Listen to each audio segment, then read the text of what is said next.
in New York.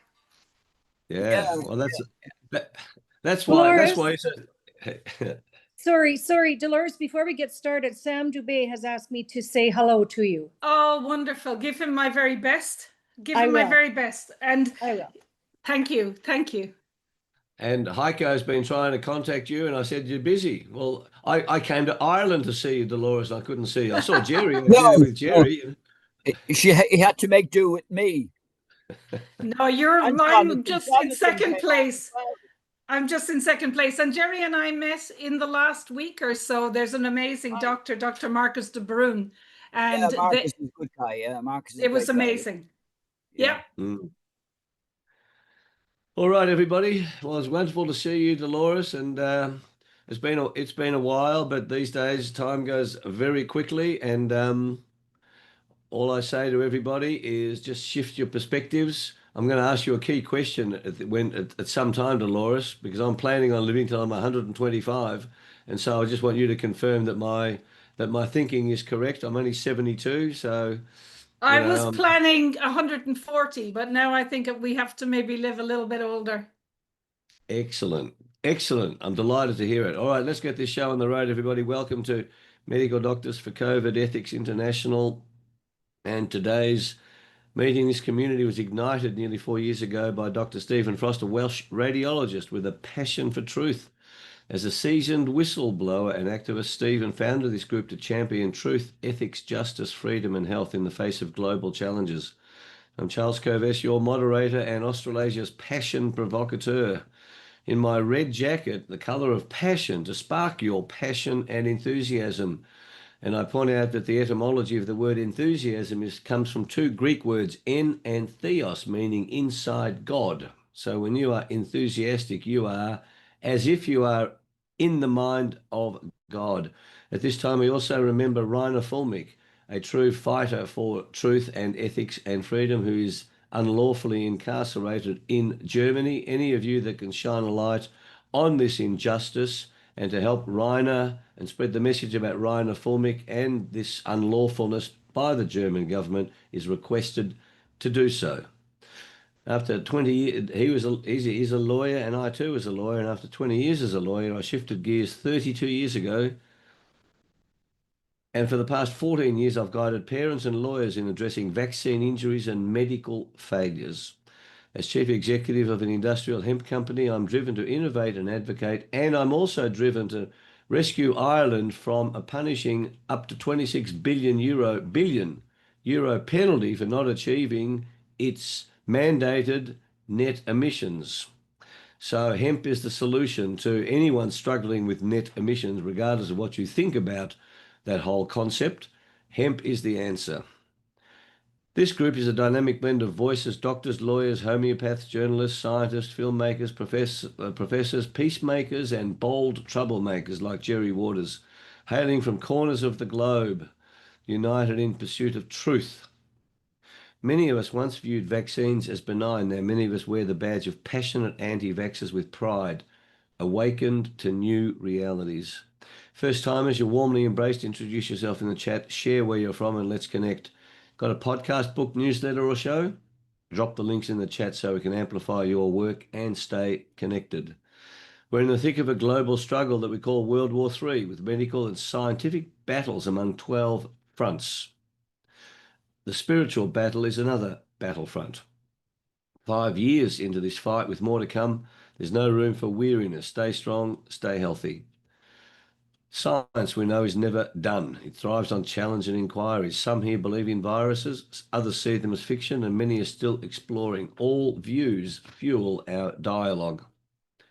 Our 2.5-hour sessions are action-oriented, spawning initiatives and collaborations from the connections we forge. Afterward, Tom Rodman hosts an optional Telegram video chat. Find his link in the chat.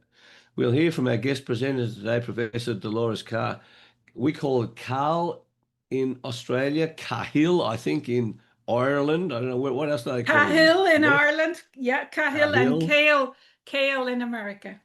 There you are. Cahill and Kale.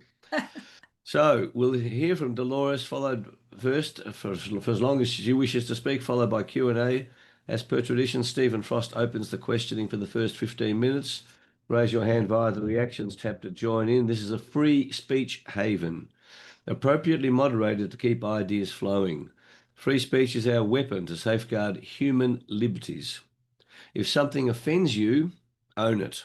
We lovingly sidestep the outrage culture and its demands to silence truth. If any of you need a good response to someone who says they're offended by what you said, send me an email. I'll send you 10 answers to that comment that I'm offended. We choose love over fear. Fear binds and sickens. Love liberates, heals, and inspires. These twice weekly gatherings are far from mere talk. They've birthed real-world actions and alliances. A key tactic in our fight is exposing medical crimes on social media, rallying behind the demand crafted by the well-known, wonderful man John Rappaport of Medical Truth Now. That's what we want. Medical Truth Now. This call can unite humanity in the surge for accountability. We also, this time, pray for Scott Schara in his case against the Wisconsin hospital system for the murder of his daughter, Grace Schara, 19-year-old. That case is ongoing in America, and it's shining a light on the outrageous behaviours of hospitals and the medical system around the world, and particularly in America. And there was a doctor on Joe Rogan this week, I got a note of it yesterday, who came out and pointed out loud and clear on Joe Rogan that hospitals were rewarded for murdering patients with midazolam, remdesivir, and ventilators. We want medical truth now. Share solutions, products, or resources in the chat to empower our community. Our meetings are recorded and posted within 24 hours on our Rumble channel. I'll put the link into the chat. We're thrilled to welcome our guest presenter, Professor Dolores Cahill, to say it the Irish way. And Dolores has presented to us previously. I'm going to give you a snapshot because of Dolores' wonderful bio. You can read that on the show notes. It's an amazing bio. She's a scientist, an immunologist, molecular biologist. She has over 20 years expertise in high-throughput protein and antibody array, proteomics, technology development, automation, and biomedical applications in biomarker discovery, diagnostics, and personalised medicine. And she has worked to defend our inalienable rights and freedoms, including as co-founder of World Freedom Alliance, World Travel Alliance, and initiatives such as the Freedom Travel Alliance custodian with an EAN.com. And she also supports the World Council for Health and many other groups. I could read on and on, read the show notes. She's amazing research and scholarship and innovation. And, you know, if I spend time doing it, it'll take another 15 minutes to read this bio. So it's wonderful to have you, Dolores. You make me feel quite inadequate. And thank you, Stephen Frost, for founding this group and making sure that Dolores is here, and for our other speakers, of course. So let's dive in with open minds. And by the way, as the famous Stephen Wright, the American comedian, said, I used to have an open mind, but my brains kept falling out. Anyway, let's have open minds, fierce passion, and a relentless drive for truth, ethics, justice, freedom, and health. Dolores, lovely to see you. Stephen, you want to say a quick hello to Dolores? Because I know you've been talking to her. Thank you, Charles. Hello, Dolores. Hi, Stephen. Yeah, thank you to your PA, Sharon Quigley, who is Australian, I think. Yeah. She is. Great to see you, Dolores. So I think of all the people we've had as guests, I think you were the one who kind of caught my eye first in 2020. Yeah, very good. In Ireland, giving speeches in Dublin to the crowd. And I thought, wow, what a great speaker. It's such a gift to be able to speak like that. Now, Stephen, you have claimed host. Make me a co-host. That's outrageous. I've got no power. I haven't claimed the host. Yes, you have. Well, not this meeting. Yes, you have. How do I do that, Charles? How do I do that? You click on my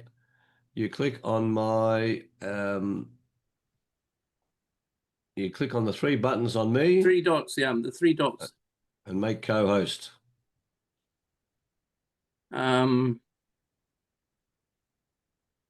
Yeah, okay, got you. There we are, nearly there. Okay, you've done it. All right. So, I haven't Dolores, learned over much to about you. computers, Dolores, in 5 years, but I've learned a lot of other things. Very good, very good.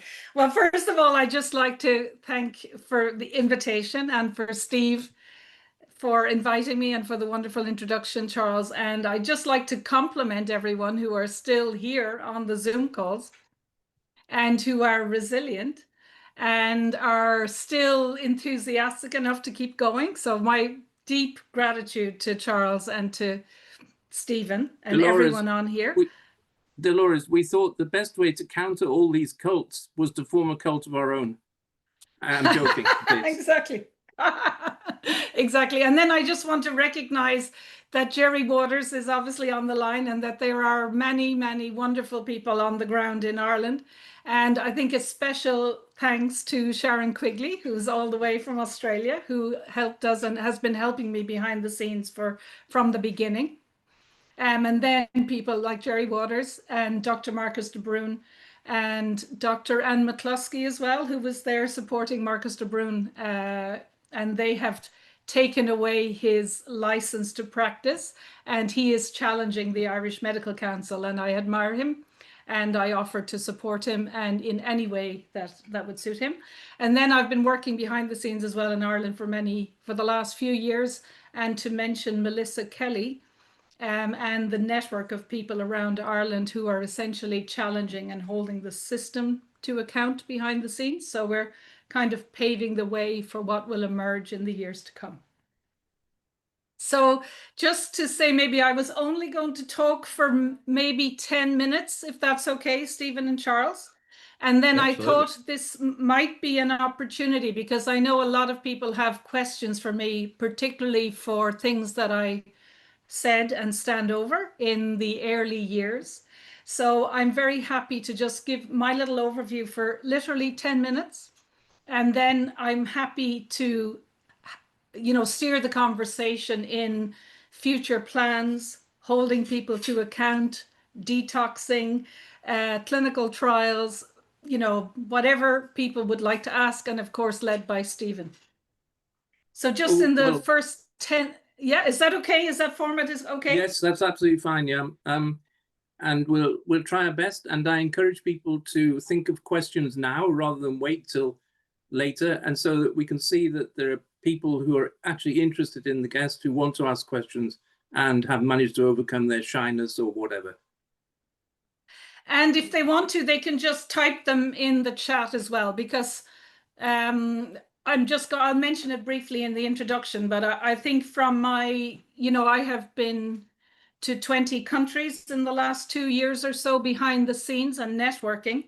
And the questions that people want me to answer are often, I'm very focused on the future and accountability and building structures to detox people and to protect people's rights and their fertility.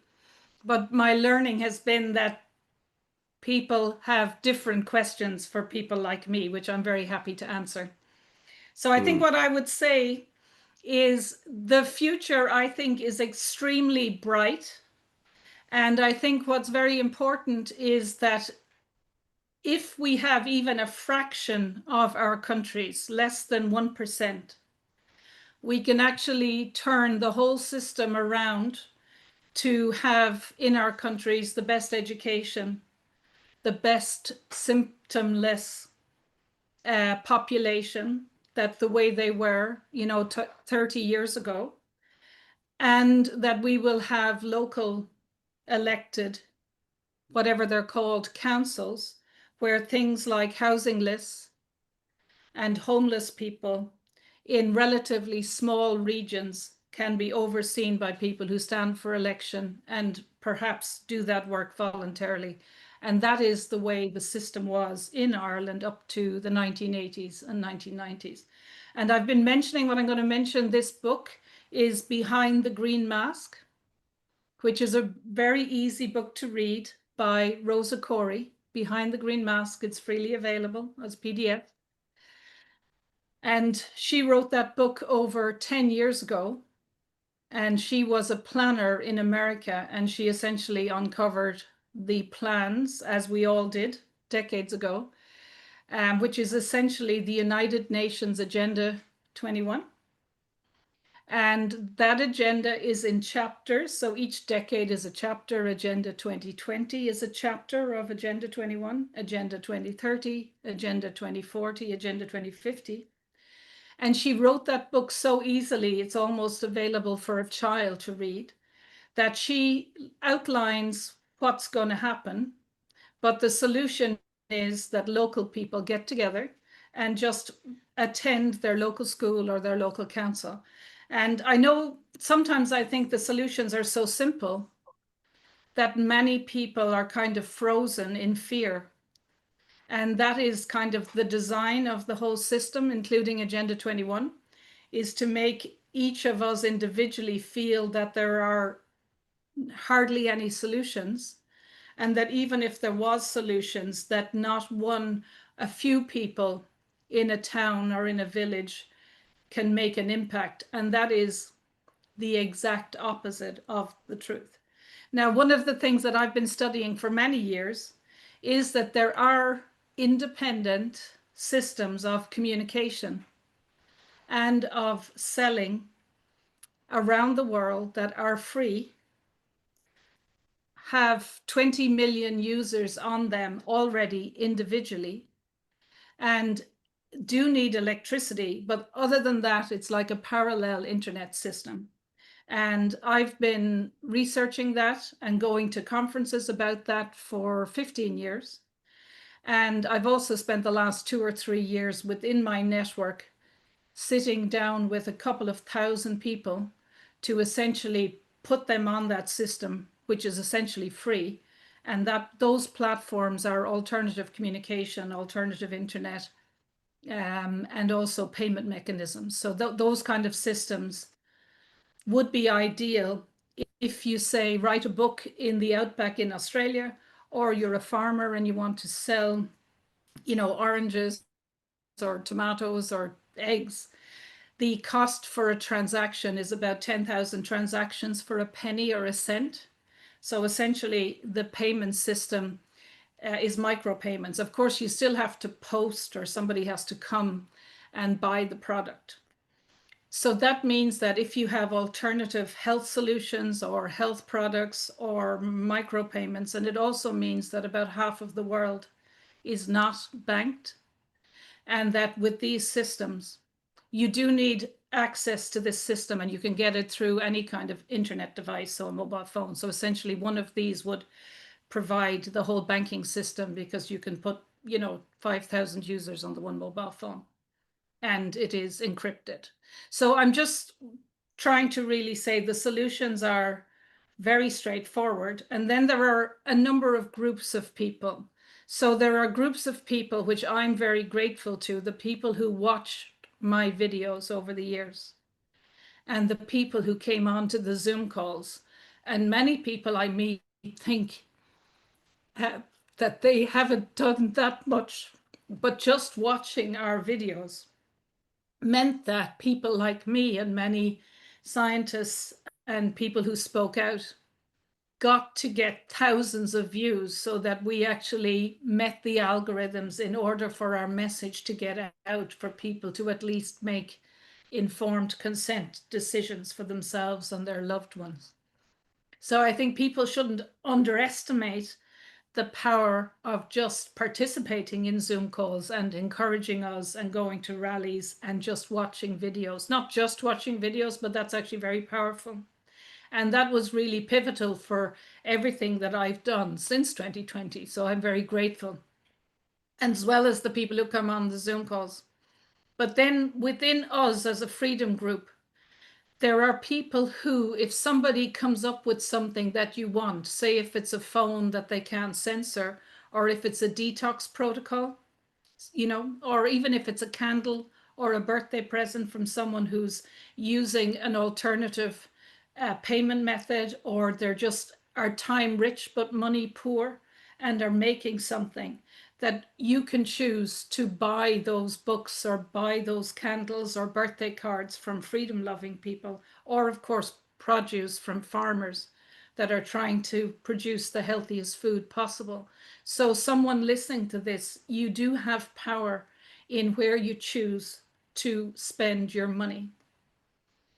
And that if you do decide that there was a cafe or a restaurant that opened during the so-called lockdown, that you walk the extra 5 minutes and buy coffee from them, that actually, in a way, it's part of what Rosa Corey was saying with Agenda 21.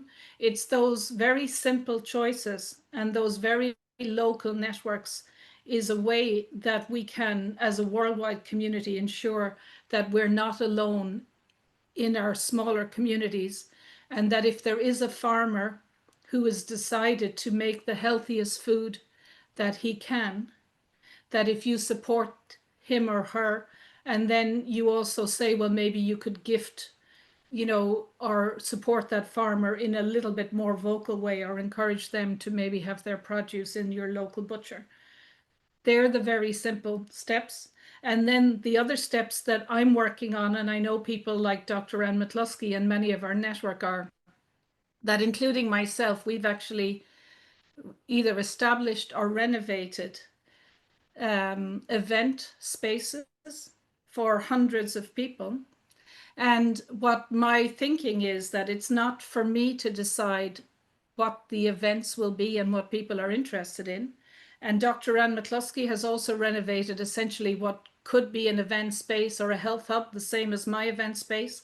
And we have a network of people in Britain and across Europe, that it's more that if any of you listening or within your network say, well, I would love if there was, or if you were thinking, we'll say, of getting pregnant, if there's a midwifery network within your country, that you could then just say, well, I'll have a one or a weekend meeting somewhere.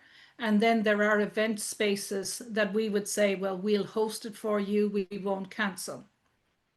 Or if someone, I'm not a medical doctor, but someone has detox mechanisms, or if you wanted to monitor a detox protocol, one of my areas is in monitoring the equivalent of clinical trials, but it's called post-marketing surveillance. So if the detox, will say it was like dandelion drops or some kind of tea or whatever that's already on the market, you can actually monitor people for something that's on the market in a clinical trial format. Now that's called post-marketing surveillance. So it's technical. It's a combination of science, research, ethics, statistical analysis, but it's really the area that I was involved for 30 years. And one of the things would be very powerful, and it's one of the questions people have, is how do I detox? And I think it's not the answer that people want to hear. I'm saying I'm not supporting any particular mechanism, but it would be fairly straightforward to get people who have certain symptoms to take whatever is already on the market, the treatment, and then to see if the symptoms improve, and do that in a clinical trial study. And then I think the other area that I'm happy to answer questions on is the impact of the last 3 or 4 years on fertility, which people like me were and are very aware of. The mechanisms that are and were used to interfere, sadly, in a multi-generational way, have been in publications for decades. And we all saw them. So there was, in case people have any doubts, there was a Senate committee in France in 2020, 2021 in the parliament, and they interviewed and had oral and written statements from 15,000 women in 2020, 2021 about the impact on the menstrual cycle and people who sadly lost their unborn children. But there is a wider dimension, and I think in the years to come, as well as detoxing people and having alternative communities of people that provide food and education and keeping people healthy, will be a worldwide need to, in a multi-generational way, protect the fertility of people who are even in their early childhood or teenagers and in their 20s to have the best and the most healthy children. So I think I'll leave it there if that's okay. So I'm very positive. And in Ireland as well for the last few years, because I've been very censored. So basically when I speak sometimes on a lot of the bigger platforms, my videos are taken down within less than 10 seconds. So that someone like me has to make the best use of my time. So that's one thing, I'm quite censored. And even I had ongoing, as people will know, that even if I got a new phone, if I only used it for a very short period of time, the phones would either go entirely black, or if people were ringing me, like if Charles was ringing me, it would look like your phone was ringing, but mine wouldn't ring. And the same with my emails. So I was basically removed from platforms like in 2020 from Proton Mail, Proton to Tenota. And, you know, Google took down my DoloresCahill.com website, even though I had paid for it for 10 years. And I've essentially been debanked from most of the banking system. And I was removed from Binance, Kraken, and Coinbase, which is in a different system, and essentially debanked entirely. So partly, but that's, you know, what I have been saying for years is what happens to me will happen to the farmers or the Canadian truckers, and then that will happen to you. So when you read the plans for Agenda 21, I was very well aware of what the future would hold. So I literally went into it with my eyes open. And there are 2 or 3 potentials for what will happen in the years to come. And what I generally say is it will never be easier than today to fix it. It will never be easier than today. And they have scenarios if we do nothing. They have scenarios that, you know, will be half of theirs, half of ours. Or we have the scenario that if we help each other and we work together in a strategic way, including the censorship, that we can have a wonderful world, I would say, within, you know, a generation, if not within 10 years. And then I'd just like to acknowledge as well everybody, and including Dr. Heiko Sandeman and everyone in the World Freedom Alliance and the World Doctors Alliance, and the World Council for Health and all the networks. And partly what we're doing in Ireland and in around Europe is getting local people to integrate within their local communities. And then we're networking the local people with local communities so that we become less important. And then people, if they get on or if they have the same worldview or they're interested in cooperatives or food or detox, that they form their own networks. And then we have event spaces so that for as little money as possible, we can and in the little castle that I have, we have parking spaces maybe for about 40 mobile homes, and there's 200 car parking spaces. It's in a town about an hour from Dublin Airport. And it's more, I'm thinking, for people in the years to come, that it's not really that I might be hosting events, but if people themselves want to host an event, and we have similar events, like I'm going to be MC of an event called the Weekend Truth Festival in the north of England. And that had 500 tents and mobile homes. You know, it's a 200-acre farm.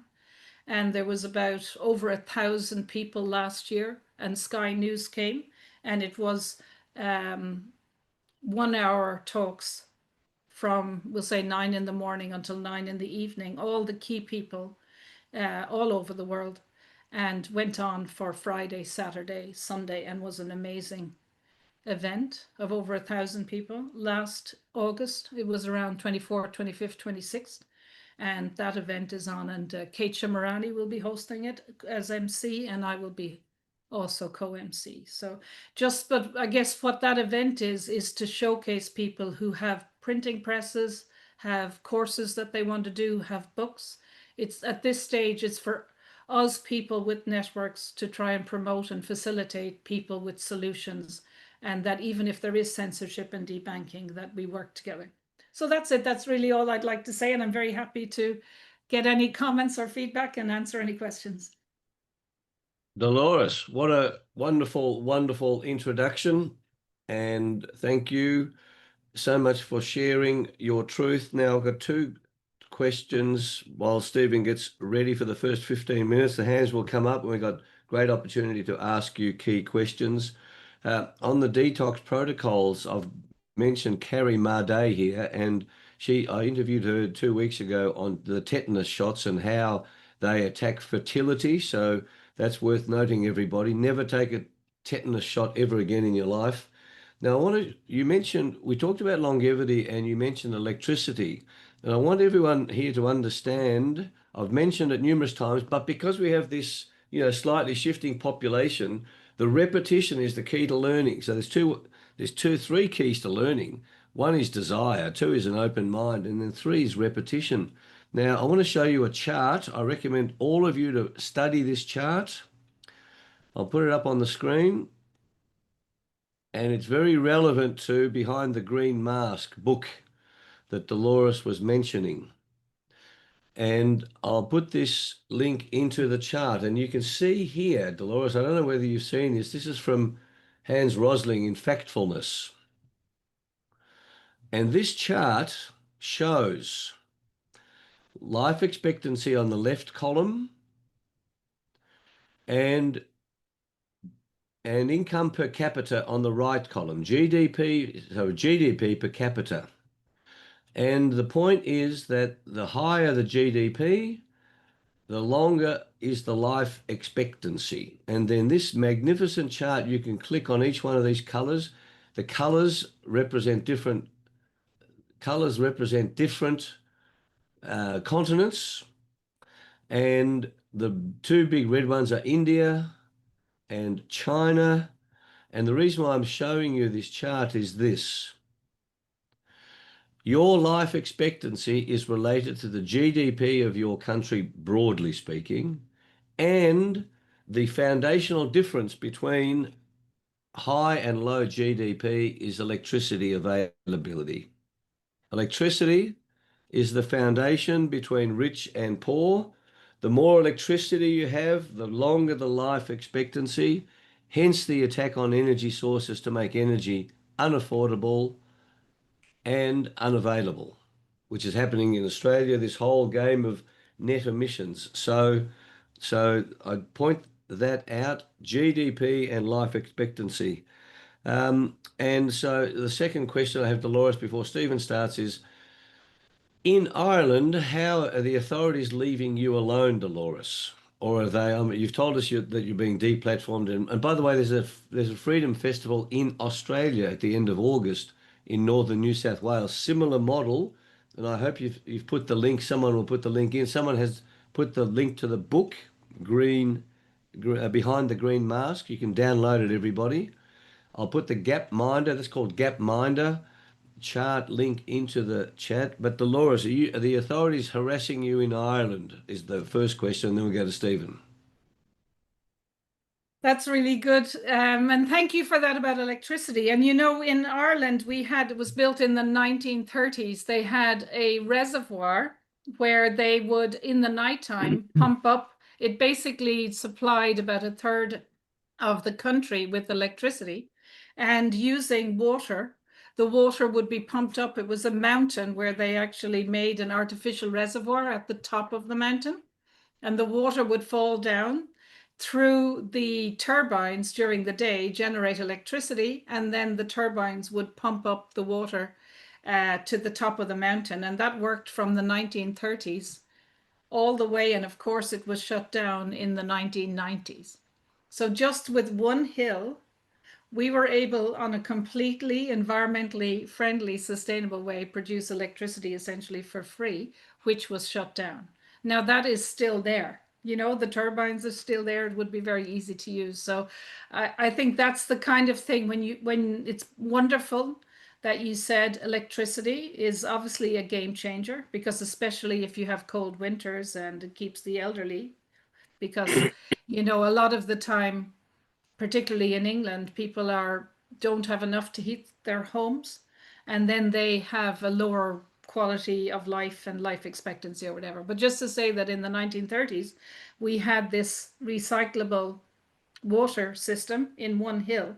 And if we had that again, we wouldn't need to be importing, and we wouldn't have all these issues with oil and wars and stuff like that. So yeah, so there's a lot of solutions that are actually very straightforward.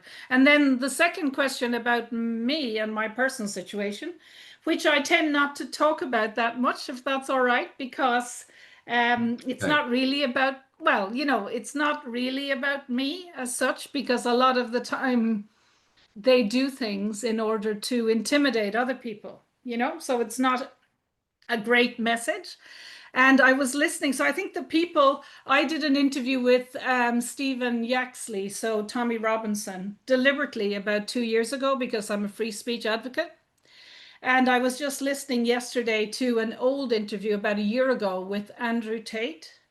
And when you look at the, you know, people like that, what Andrew Tate said is, step one, they will censor you and deplatform you. If you keep going, they will ruin your reputation by smearing you or accusing you of criminal offenses, you know, and have newspaper articles and call you anti-whatever.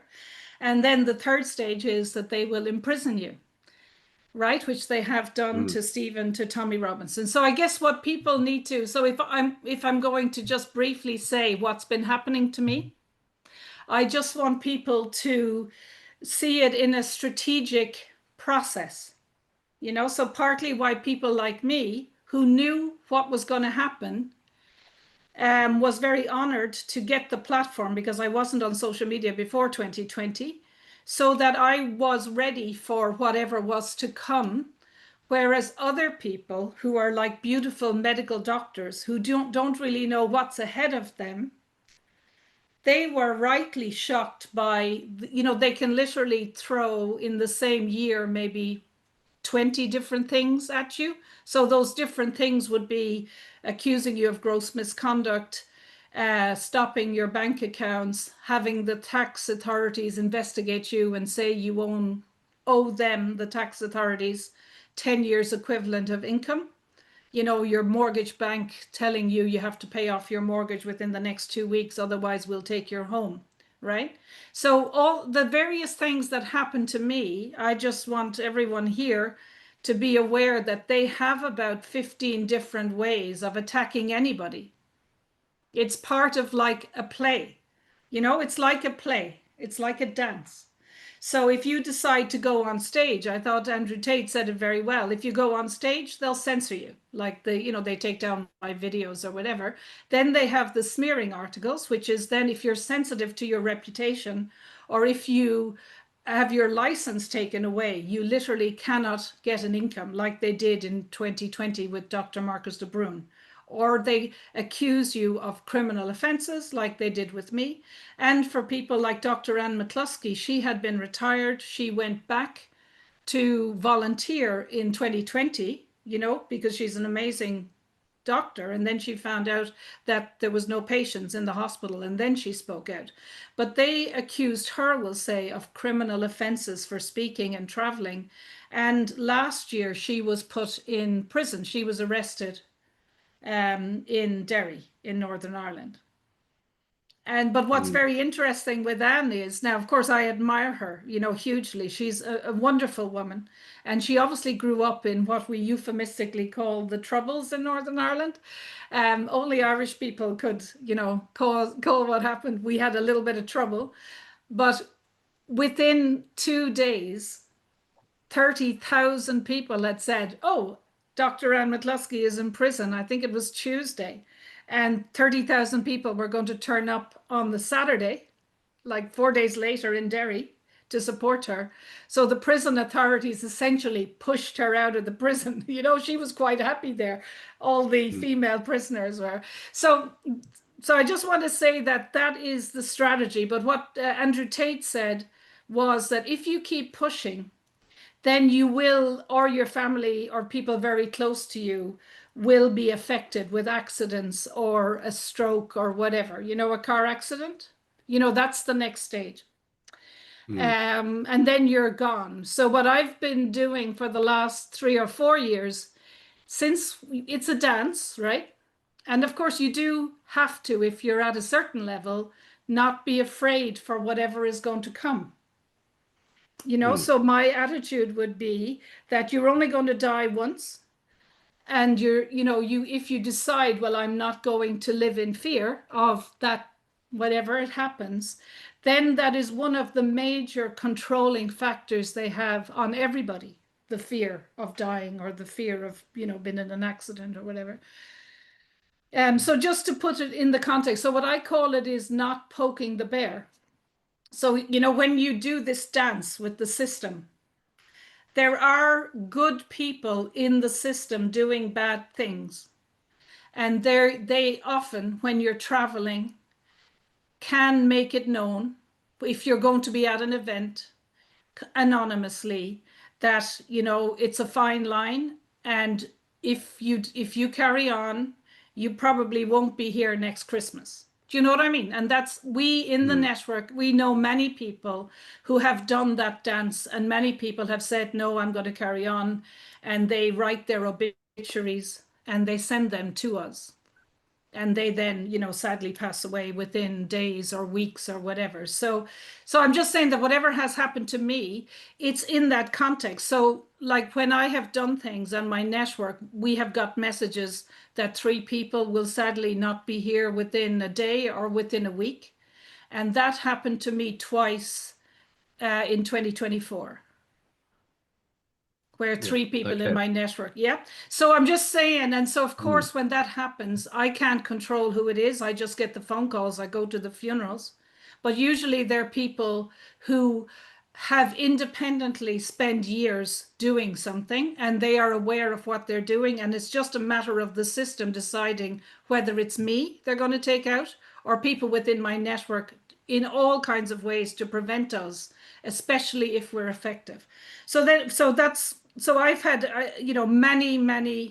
many ways of them. So like, for example, 4 years ago, if you have a car with a fob, if you have a click and your car locks or unlocks, in 2021, I used to travel, we'll say in the nighttime, it would be dark on the motorways, and then your car would literally stop on the motorway where you're doing like 80 miles an hour. It stops dead and your lights go off.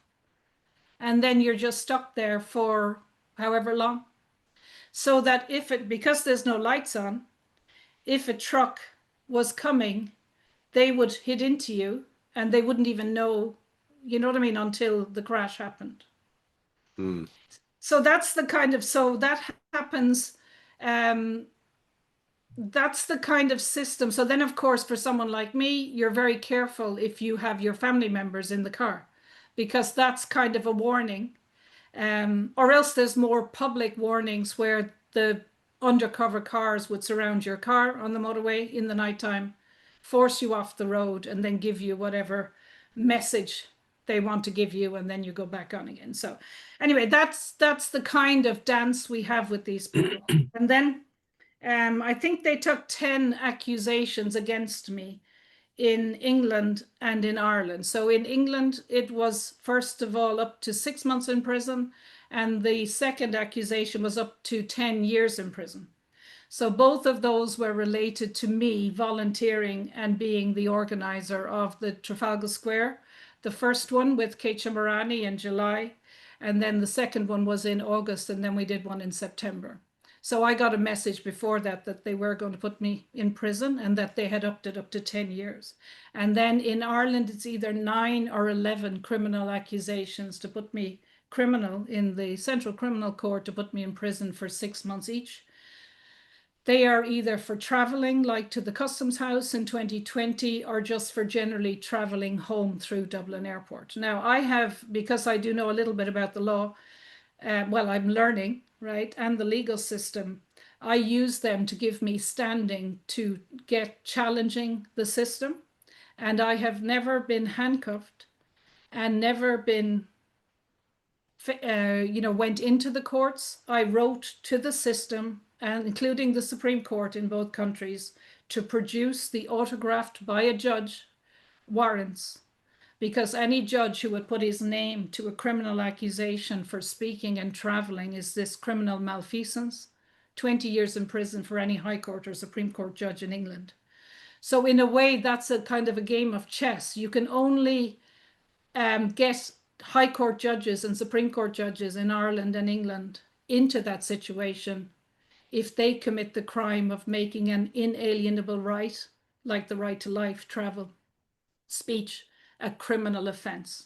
So what I was partly doing in 2020 was doing the dance with the system, because I was hoping other people would do it, but I got standing to be accused of using the precautionary principle and my voice to give people the information so that they could make informed consent. And for any group of politicians or High Court judges or Supreme Court judges to make that a criminal offence of up to 10 years in prison is a crime reserved for politicians called criminal malfeasance, and it is lawful now in England. So as a result, when they figured out, I guess, what I was doing, in Ireland, they have struck out all those without me going in, because nobody would actually produce the warrants.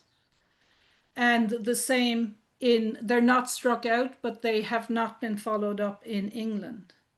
So that's in a way me getting standing for any future lockdown, that it shows that it is unlawful and criminal. Now, what I'm hoping to do, if people want to help me, is to push that further, but I need a voice again. You know, if I'm going to push the police, accusing them of criminal offences, or the politicians, we need to have a platform again where we have able to hold large meetings. And that's just simply to protect people like me. Do you know what I mean? Because if I push things too far without a voice, I'm censored now, then nobody will know what I'm doing. So I'm very happy to have the opportunity in a way to say what we've been lining up. And then separately, I have become a whistleblower, which I am anyway for 30 years. And I was on the Nobel Prize nominating committee. And I was involved in a worldwide network exposing the deaths on the Vioxx trial as it was happening, killed more people than the Americans killed in the Vietnam War in America. And it was exposed very quickly because it was around 10% of the population. And we were doing statistical analysis on the so-called healthy and background population and early deaths, and then found that they were dying within weeks of being enrolled on the Vioxx trial.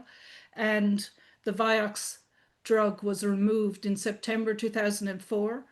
And that was the same month as I was Royal College of Surgeons in Ireland instigated proceedings of gross misconduct to fire me in September 2004, because we were involved in a worldwide whistleblower network about analysing natural death versus sudden adult death versus deaths on clinical trials. So I have been a whistleblower for a long time. I was on the Nobel Prize nominating committee and audit committees to protect whistleblowers around the world for years. And I have become a whistleblower again. But when you are a whistleblower, you do get protection against retaliation by the system.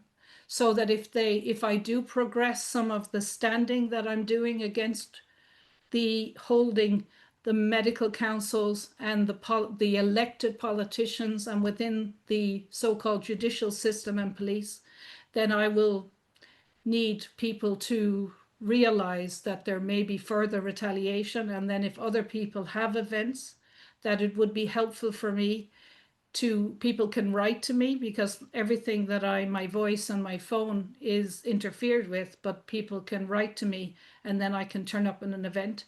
And just having platforms like Stephen has done with this, even if it's only once or twice a year, so that I can really update people. But so what I'm doing is more in a generational way to hold the people who hold the liability because of their privileged roles in society, which is there to protect life and also to audit that if there are clinical trials, the regulators, the medical councils, and the Supreme Court and the coroners should be investigating that, because simply that's what we pay for. They hold the liability, and they also have torts of maladministration, or else if they're taking money and not doing the job. So I know that's, I hope that's okay. So I have never been handcuffed and I've never been arrested. I was in the airports unlawfully detained, which means they prevent you from going through and ask you for, you know, various paperwork. But I have never been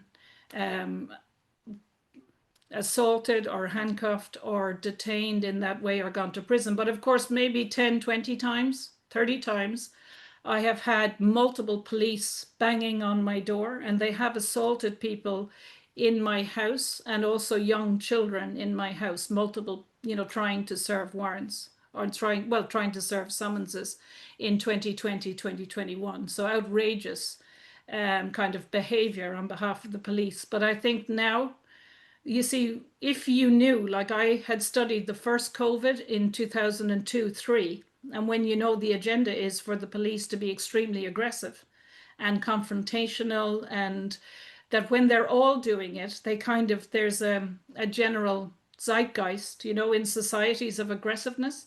But of course, now those individuals are in a tricky position. And also the individuals, like the heads of the medical councils, the heads of the coroners, and the 12 Supreme Court judges, and the prime ministers. That's why in the World Freedom Alliance, and what we were involved in doing was writing notices for liability for individuals, which at the time people thought, well, this isn't doing any good. But we all know that time goes by and that those individuals will hold the liability, including their indemnity insurance, and that they have to be accountable in this world and in the next. Beautifully said. Thank you so much, Dolores. And you remind us what the message of these meetings is to be willing to suffer. Is, you know, you don't have to poke the bear too much, but that fear, I love it. You know, you only die once unless there's reincarnation. And oh yeah, of course. Our souls are around, you know, when you come from an ancient land, you know that we're a fractal of, I think, a bigger conscience or soul, and then we just embody it. You know the Rumi quote, we're not a drop in the ocean, we're an ocean in a drop. And that's the way I see it. Yeah. Beautiful. So that willingness, you know, you come to these meetings and, you know, to be reminded, hey, listen, we're in a fight. This is a fight. Stop being scared of pain. Stop being scared of discomfort.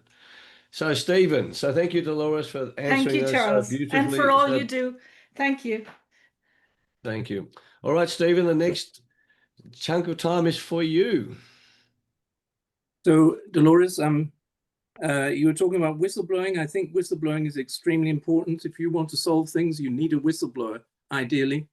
And if you haven't got a whistleblower, you can't solve many things. And so we have been told there was a pandemic in 2020 and beyond. I don't think there was a pandemic. And I think that we need to, so if we don't understand that there was no pandemic, we cannot hold them to account for the pandemic that never was. There was another pandemic which wasn't a pandemic, and that was the swine flu pandemic. And if we don't take away the notion that we've suffered a pandemic in the last 5 years, then they will do it again. We need to say that pandemics are not possible. I think that they're not possible. It's really important that we get this out. So I have been a whistleblower in the past, and I ended up in a legal battle 5.5 years. We didn't have many protections in this country for whistleblowers. I was absolutely castigated by the state. I didn't understand that I couldn't win because I thought I knew I was right. I knew I was telling the truth, but that was the problem. They were terrified of me because I was telling the truth. And so they had to take me out, and they did take me out in the way that you've described, but I won't go into detail. So I think that if we don't understand that there was no pandemic, and I'm hypothesizing as a British medical doctor, and we've talked to people all over the world from many, many disciplines. And so I think we have come pretty near to the truth, and people who've been paying attention to these meetings, I think understand with me that there was no pandemic. And furthermore, very importantly, that pandemics are not possible. So when I was a medical student, a professor of immunology told us that he said that a deadly virus, that's if we believe in viruses these days, a deadly virus kills its host. And I said, does that mean that pandemics are not possible? And he said, very good, Stephen. I had no idea why he said very good, but I do now.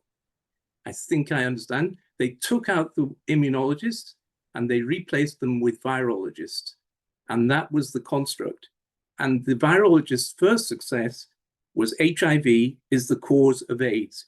There was no AIDS. AIDS was not a credible diagnosis. And furthermore, there was no HIV virus. However, the French professor, what's his name? Luc Montagnier, I knew him well. Luc Montagnier, he won the 2008 Nobel Prize in Medicine for HIV. He was the guy who discovered the HIV virus, but he knew it was a fraud himself. And that's why he was so active in 2020, well over 80. And he went on to speak in his 90s, I think, in Milan. And what did he say there? He said that the unvaccinated will save humanity. 1 week later, he was dead. Okay, he was 90 or 90 plus. So, you know, he could have died at any time, you could say, but he was okay until that week. And then when he said that, he was dead. Kerry Mullis, in my opinion, had to die in August 2019. So how do we shine a light onto these? It's hypothesis, but, you know, a lot of things point to this being the truth. So I'm absolutely sure that Kerry Mullis had to be dead by the beginning of 2020. So thank you for those questions, Stephen. And I was in touch with Kerry Mullis because I was in touch with, you know, the Nobel Prize committee. So he obviously won the Nobel Prize and I was in touch with the people. But I knew also that Rosa Corey, the same as Kerry Mullins, I agree with you, they have to take them out a few years before the next level happens. So he died in a few years before he would be an authority. And of course, he knew the whole system inside out. Kerry Mullins knew the system. And he hated Fauci. He hated Fauci. But also not just that he had evidence of the lies of Fauci, you know, in a multi-decade way. And he was well able and articulate. And the same, I think Rosa Corey was also taken out because she was an amazingly healthy woman. And then she died within, you know, 6 weeks or so. She was diagnosed and then she was died in hospital in 2020. And she actually rang me before she died, which I was very honored to speak to her because I had been a student of hers and been peripherally supporting her for years. You know, when you write to someone and contact them to say that you understand what they're doing. And she just rang me to wish me well and, you know, to pass the baton on, which I was very honored to accept. So I guess one of your questions is about the pandemic. Yep, that's the most important question for everybody. So if they don't know after this, after 5 years from 2020, that there was no pandemic, all the suffering has not been worth it. And I think, first of all, as well, Stephen, just to recognize all the work that you have done, you know, and Charles. But I think part of the thing is these so-called pandemics have been planned now 130 years. The strategy that led to and that is what Agenda 21 is the agenda from 1992 to 2099, 2100. So the idea of the pandemics are part of that because in the battle, what's very simple things are important for them. The fact that families or communities can travel and that people can speak and that there is, even if it's 1 in 1,000 people that can educate and pass the information on, right? That is, so when Rosa Corey in her book said, just having a network locally, that even if there's no electricity or no internet, you're not on your own. And you build from that, that you can buy your food locally, you can get your education, you can build essentially a heritage or wisdom network so that you might know people in the older generations, you know, that can just teach you how to survive from local food or whatever is needed. So to go back to the pandemics, then I was the beneficiary of a huge amount of information because my grandmother was born in 1886 and my grandfather in 1884. So my grandmother was 30 in 1916 when Ireland was involved in its independence. And her husband, my grandfather, stood for election in 1918. And then they got 3 million people out of 4 million in Ireland in the Irish Republican Brotherhood. And they started to build the foundation of an amazing country, including the banking system and the post office system. And how do you actually prepare for the next election, including identifying policies? So say if I was to stand for election on Irish people for Irish houses, that it wouldn't matter whether you were in a political party or not, that you could then just stand on that policy. And then if you were in, we'll say in Ireland, in Donegal or Tipperary, that if you stand for re-election, it's very much based on that policy. Or if it was in education, you'd say that the children of Perth are going to be the best educated in Australia, and that would be your very simple policy. So I'm only mentioning that because the generations before us realized it's actually very straightforward to solve things, right? Now they were monitoring because the emergence of the Spanish flu back then, and people, and the requirement to wear masks, right? So we're talking 100 years ago. And there was a huge backlash then by the nurses and the doctors and the general community about the harm of masks, and lots of educated meetings, right? But what's more important is people were aware 100 years ago that the so-called Spanish flu was not a virus. And it's a bit like that and polio that have been put into the training of medical students and into the media for the last 100 years as being the cornerstone of why we need vaccines and why there are these pandemics that can kill people.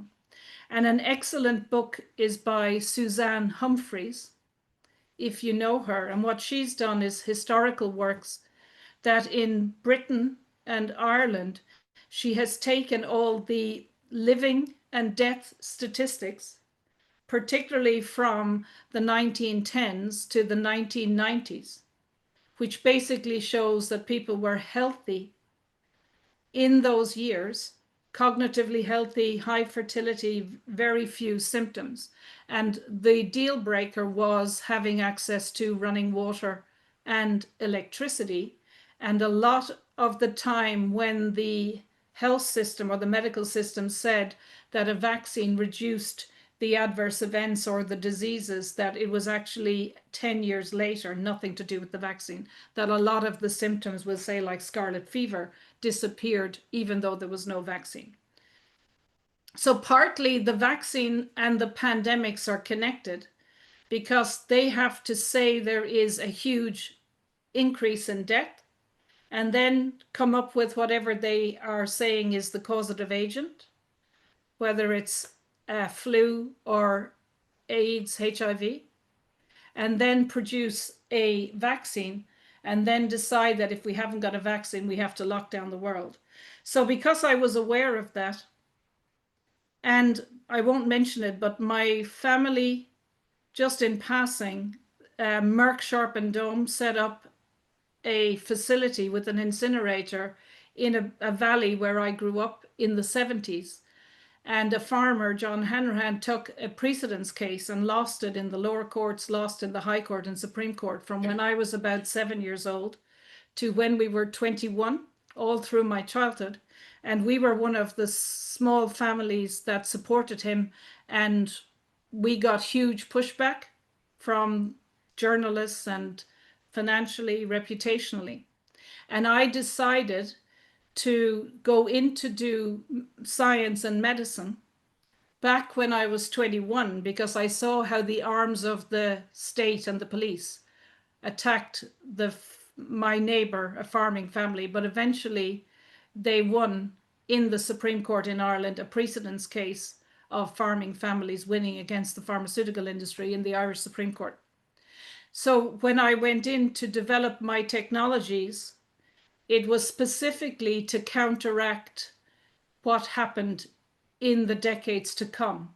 So the technology that I invented with my group was to monitor in a very detailed way, about 1,000 times more sensitive, more accurate than the current ELISA or Western or hospital testing systems. But I developed and made publicly and freely available the largest collection of naturally healthy people. So we in my company spent about 3 million to pay ourselves to get access with consent for people around the world who were definitively healthy. Now, what we were doing was getting blood every 6 months and cognitive tests so that they were definitively healthy. We profiled what definitively healthy people looked like, and that was essentially a baseline of thousands of people worldwide. Now, the reason, and we made that publicly available, the results. And the reason why that's important is that, and why my work was kind of groundbreaking, was that people were putting tests on the market to say this test will diagnose you with cancer or autoimmune disease. But it turns out that they had literally just taken, people with ovarian cancer or prostate cancer. They found something in all of them, but they had no healthy people to compare it to. So they would literally say this test or this protein tells if you have cancer or not. So what we were doing was just taking and looking to see if whatever that was also found in our hundreds and thousands of healthy people.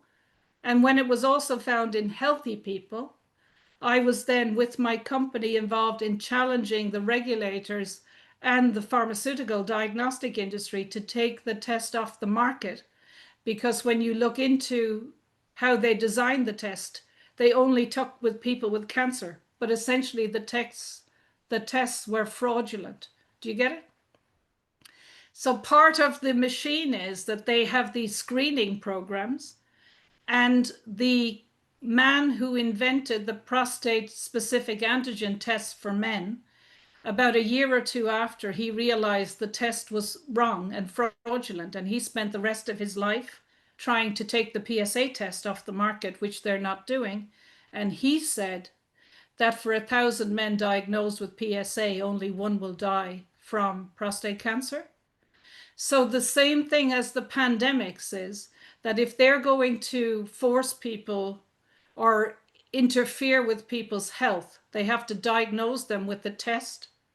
And if the test is wrong, people then get chemotherapy or radiotherapy for cancer, but they actually suffer the adverse events from a medical intervention that caused more harm than good and that they didn't need in the first place. So that's the general health system. There's a lot of tests that are fraudulent. So what I was doing was exposing the fraud in the testing and the fraud in the clinical trial reporting and the cover-ups in the deaths of clinical trials. So But, Dolores, yeah. you don't practice medicine by conducting a test. We learned this at medical school, but that's all been forgotten, of course. So we've got a world of protocols now for new doctors and tests. But the point was, we were told that the most important thing is to talk to the patient, get close to the patient, so that the patient trusts you, get a good history. Without a good history, you couldn't do anything as a doctor. That's what we were told. I think that was the truth as far as they could understand then, No, that's true. So the thing is, that's absolutely true. But I guess the thing is what people, if you're going to have a fake pandemic, you have to have a fake test.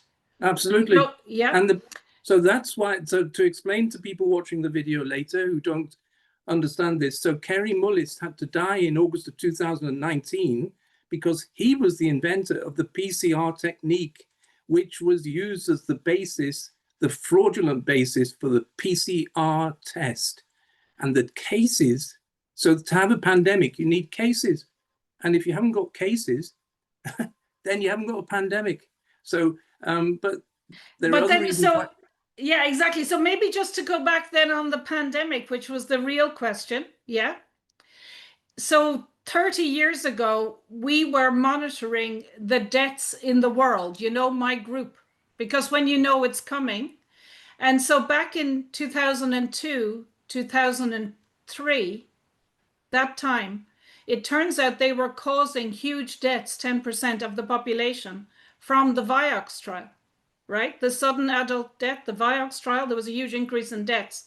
At the same time as they were saying there was the first COVID, that was back 2002, 2003. But it wasn't COVID. And then the other thing, the World Health Organization were literally saying that they have this test called mortality. Right? How many people? So if someone said there's a 10% mortality in England in March 2020, there wasn't, but if they did, you would think that either 10% of the population died or 10%, 1 in 10 of the people who died in that month died from whatever it was, right? But when I looked into it 25 years ago, how they still do it is they take a small group of literally for the first COVID of 800 people in the world. They decided with no test that 80 of them died from COVID. And then they came out and said there was a 10% mortality. And that made worldwide news to be the attempt to lock down the world for the first COVID in 2002-03. But what I've been doing in my lectures, and it was in my slides in May 2020, when I gave the interview to the Highwire and to the interview in Ireland to Dave Cullen, was I put up the slides and I showed how they calculated the false mortality rate 20 years ago, when actually the mortality was just less than the normal. And then I had all the results for the deaths in Ireland and the world 2010, 11, 2012, 13, 14, 15, 16, 2017, 2018, 2019, up until May 2020. And I had got the deaths back from the 5th of April 2020 and the World Health Organization. And there was less deaths in 2019, 2020, in that 8-month period than the previous 10 years. And the mortality was 0.00 whatever percent, not the 8 to 10% that they were falsely coming out to try and lock down the world in March of 2020. Now, I gave those interviews and put those slides up in May 2020. And I got the data from the Irish CSO and the European statistics, and we sent them to the governments to say there was no increase in mortality. The deaths were lower than any year of the previous years. There was no pandemic. But Dolores, so I submit that we don't need all the figures. We just need to understand that in 2020, we were surrounded by lies worldwide. So why would they not tell another lie that the pandemic was occurring? Why was that suddenly not a lie? I just find it unbelievable that people completely missed it. There was no pandemic with swine flu in 2009. There was a document on the Council of Europe website throughout COVID exposing the truth of what happened in 2009 about the so-called swine flu pandemic, which came across because of the Council of Europe. So you got AIDS as well. That was a big fraud. AIDS and HIV virus and Montagnier.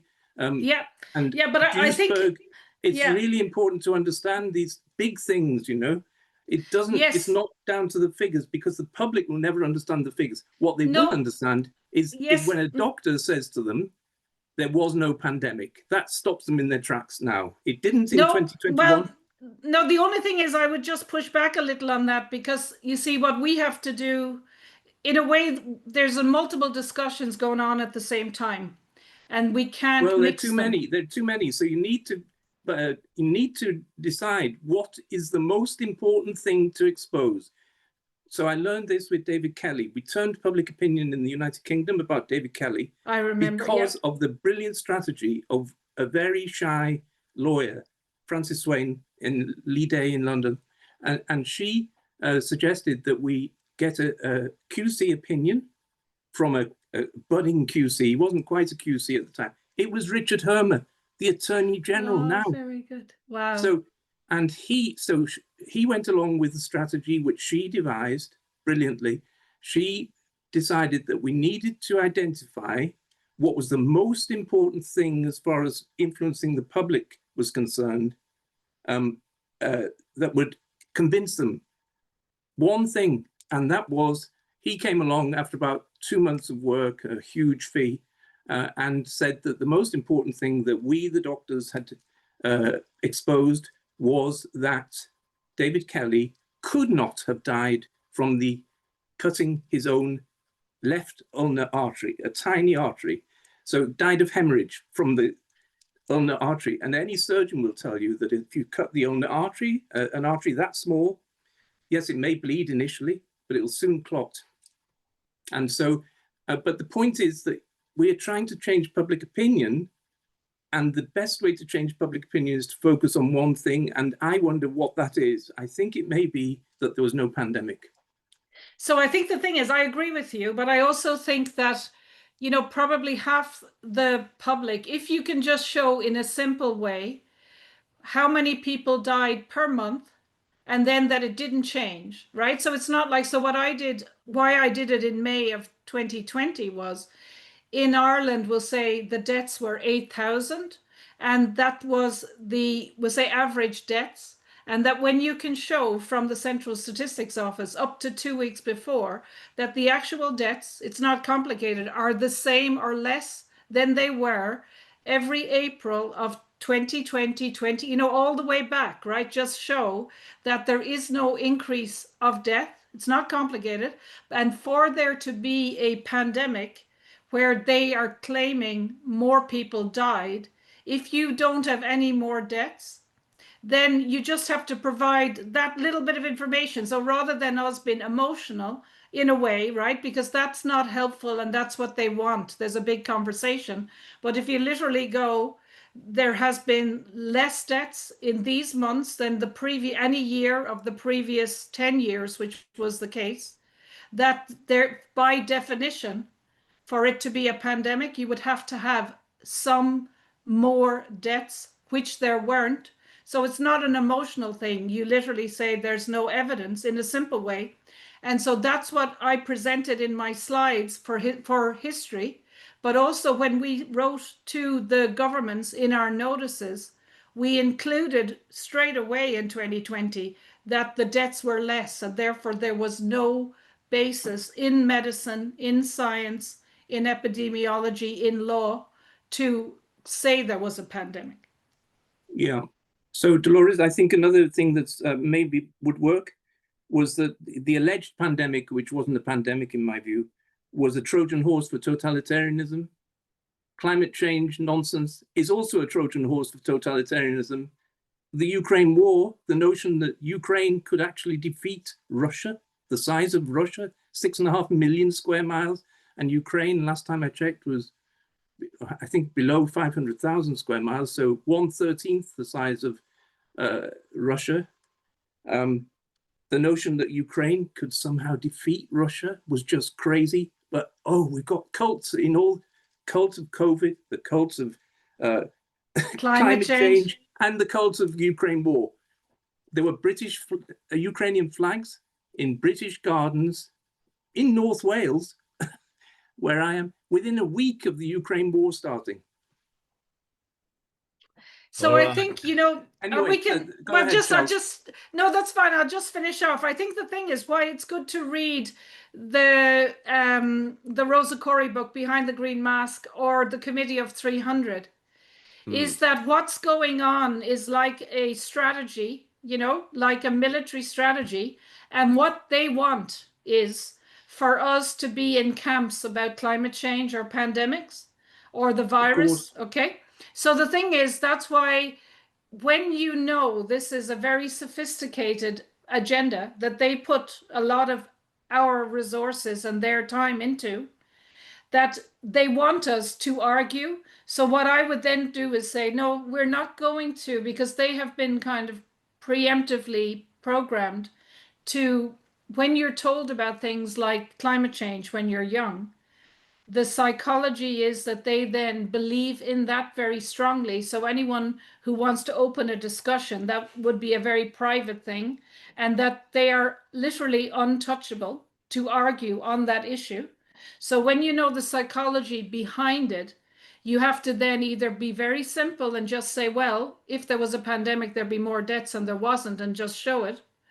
Or you approach it that where there is mockery or ridicule, or you get them to ask a question. So what people, if you want to break out of their attachment to COVID or anything, is you say to them, isn't it interesting the Prime Minister was telling everyone they had to stay at home, and they had parties, you know, 2 parties every Friday.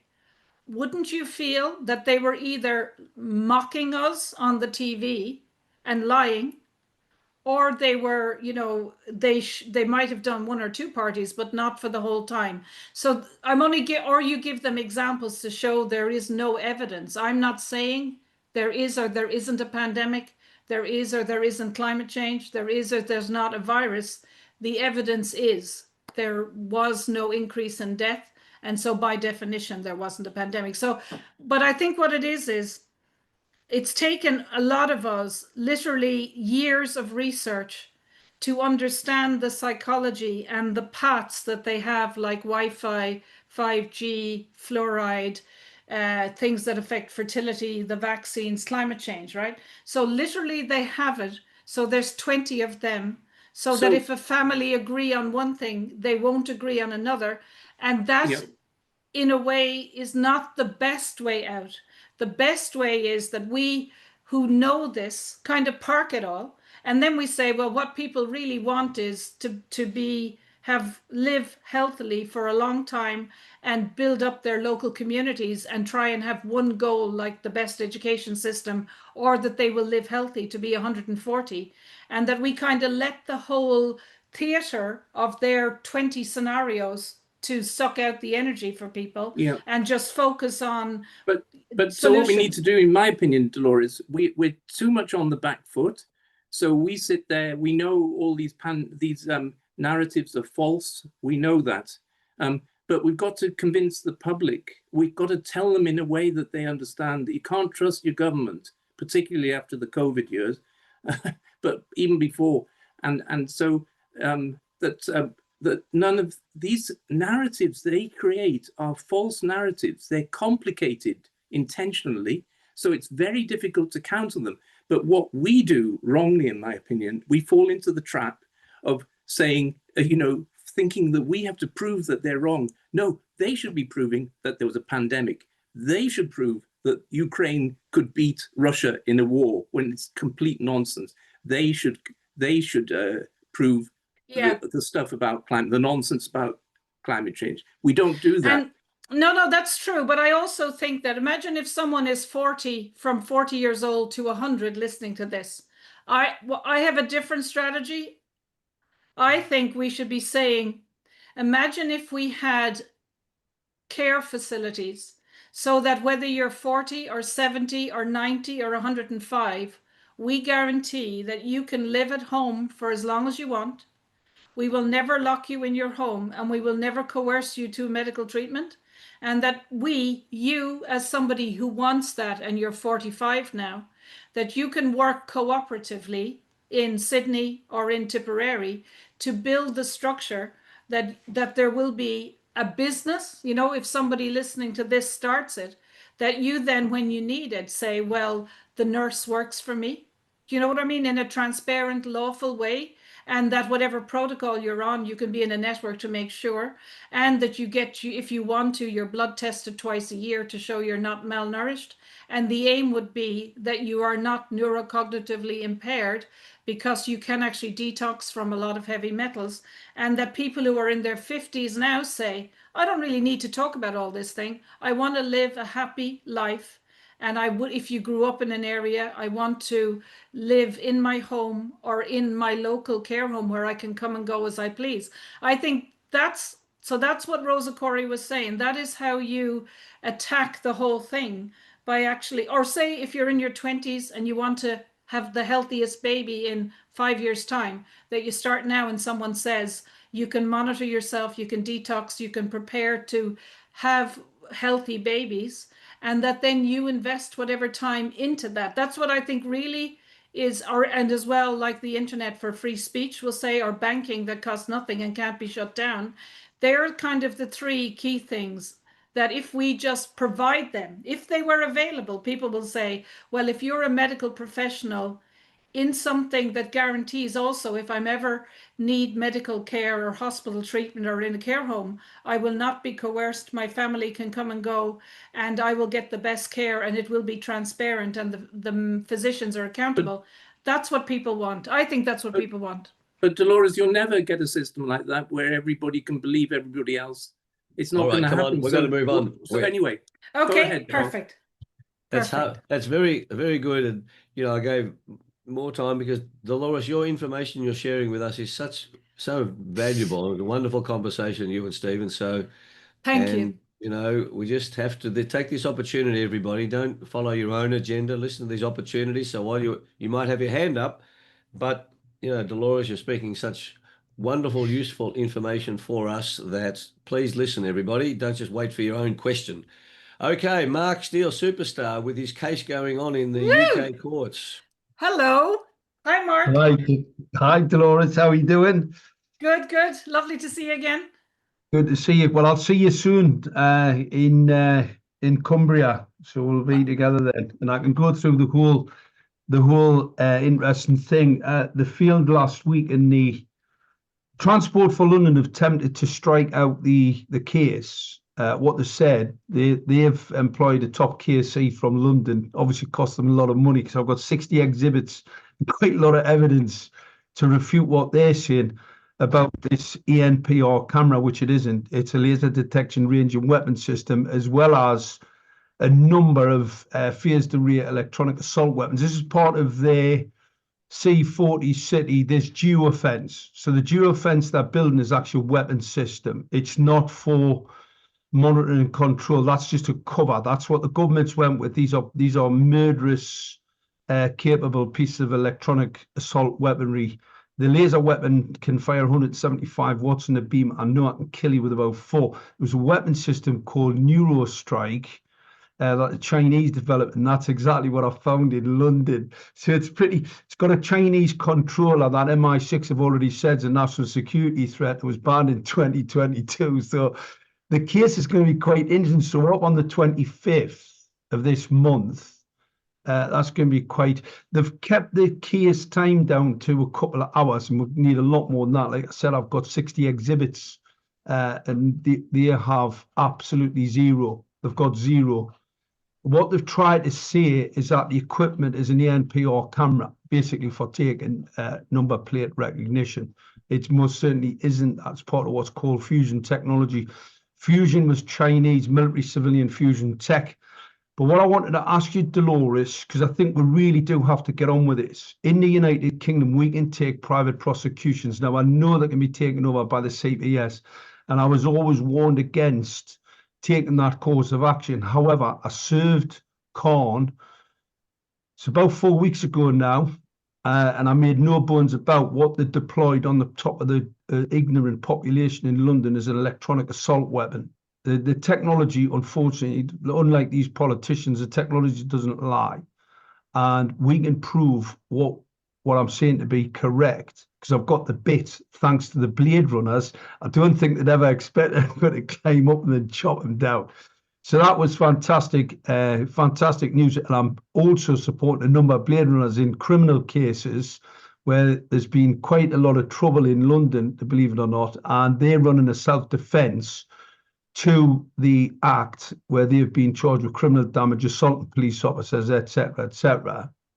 What we're seeing is there's defense in this due to the fact that these are weapon systems and they are here to commit mass murder, which absolutely they are. So they've got major, but the private prosecution. So I think that to me is the next step, because the police are as much used to chocolate fire god. I mean, they've ran from the hills. I reported the bioweapons, the nanoparticulates that were in them, and the track trace termination technology that DARPA developed for tracking weapon on a battlefield. That was exactly what was in the COVID-19 shot. It's a track trace technology. It's got these lanthanide coated nanoparticles for tracking them, and that's how we tested. I mean, remember last year when we were at that same event, the Sky News reporter, when I put the magnet on him, it attached to his shoulder, I can tell you what, that changed the colour of his face. Because sometimes you get people where they test these magnets and they can actually feel the magnetic field right the way down into the arm. So it's pretty scary for people if they do have a stable antenna in the deltoid. So I just thought really interesting, Dolores, to talk to you about these private prosecutions. I'm very interested. See, in America, it has to be law enforcement, but in the United Kingdom, we've got a history of being able to take private prosecutions when the state fails. And I think that's what we really need to start talking about. Like I said, I've put call on notice. They know we know exactly what I'm saying is correct. These are electronic assault weapons, and they are planning a mass murder, all part of this C40 city geofence, basically just an extermination camp. So that's what I'm just to say, no, thank you for that, Mark, and I'm looking forward to seeing you in August. I'll be there the whole time and we can go through it. I do agree with you about, well, first I'll go into the nanoparticles after, but just about the private prosecution. So someone who I was in touch with in England did take a private prosecution against the police. And he had left recording devices where they had spoken exactly of it's not to do with nanotechnology, but it was related to very sophisticated criminality. And then it transpired that he won the private prosecution. And I went to see him in 2023, 2024, and it turns out the BBC actually covered it. But sadly, he had death threats. And then he died in February, having left England in order that his children, whenever it would happen, they wouldn't be taken out with him. And then he died in Spain, like 2 weeks later. And I got a phone call the day before that one of whatever 3 people, and he was one of the 3. So partly I'm involved in that because I have standing. So you can either take private prosecutions or you can get into a situation where you're defending. So a lot of people are doing things based on the precautionary principle in law and the first do no harm. So I'm very interested. I think it's the way to go. And I also think that you need a network, if it's going to be done, that there are 12 people around you and those 12 have 12 people, 144, so that it's less strategic for them to take 1 or 2 people out. Do you know what I mean? I think they would have killed us by now, Dolores, if they were going to try. I think it's a bit late for that. No, because I appreciate what Charles was saying, right? So Charles is saying that what you and I are saying for people to listen to, it's not about me and it's not about you, Mark, because as a strategy, if someone is going to make an impact in Brazil or in Argentina or in Poland, or in Canada or in Nigeria, what we've been doing, but what everybody has to do is to kind of have a cell network around them of 7 people. And then each of those 7 people, they may know each other, but around them, because at the minute and that was the idea that I was talking about co-ops, and that people would form networks all over the world on the ground, is that if people are going to develop a strategy and really take the system on, they need to start meeting without phones somewhere, you know, rural, wherever it is, and then arrange at that meeting where the next one is going to be, just by word of mouth, learn about provocateurs and saboteurs, right? Now, the beauty in our network is we track them, you know, and we can track people's financial accounts and really look at what they've been doing. But if you have a good network, you only need in a country 12 people, 24 people, and then you mirror the strategy in 12 different towns with 12 different groups of people around the country. And then you progress it and educate people so that everybody is empowered, but that if some people are taken out, that the strategy goes on. So I agree with you. I'm very happy to work with you. If you send the link through, I'll turn up on Zoom if I can and be an expert witness, because the nanoparticle and the radiation, I did publications on nanoparticles when I was researching. And there's a publication from 2017 with an Italian professor showing that she tested 40 different vaccines, 39 vaccines for human babies and adults, and 1 for cats. And she showed all these metal or titanium, steel, barium nanoparticles.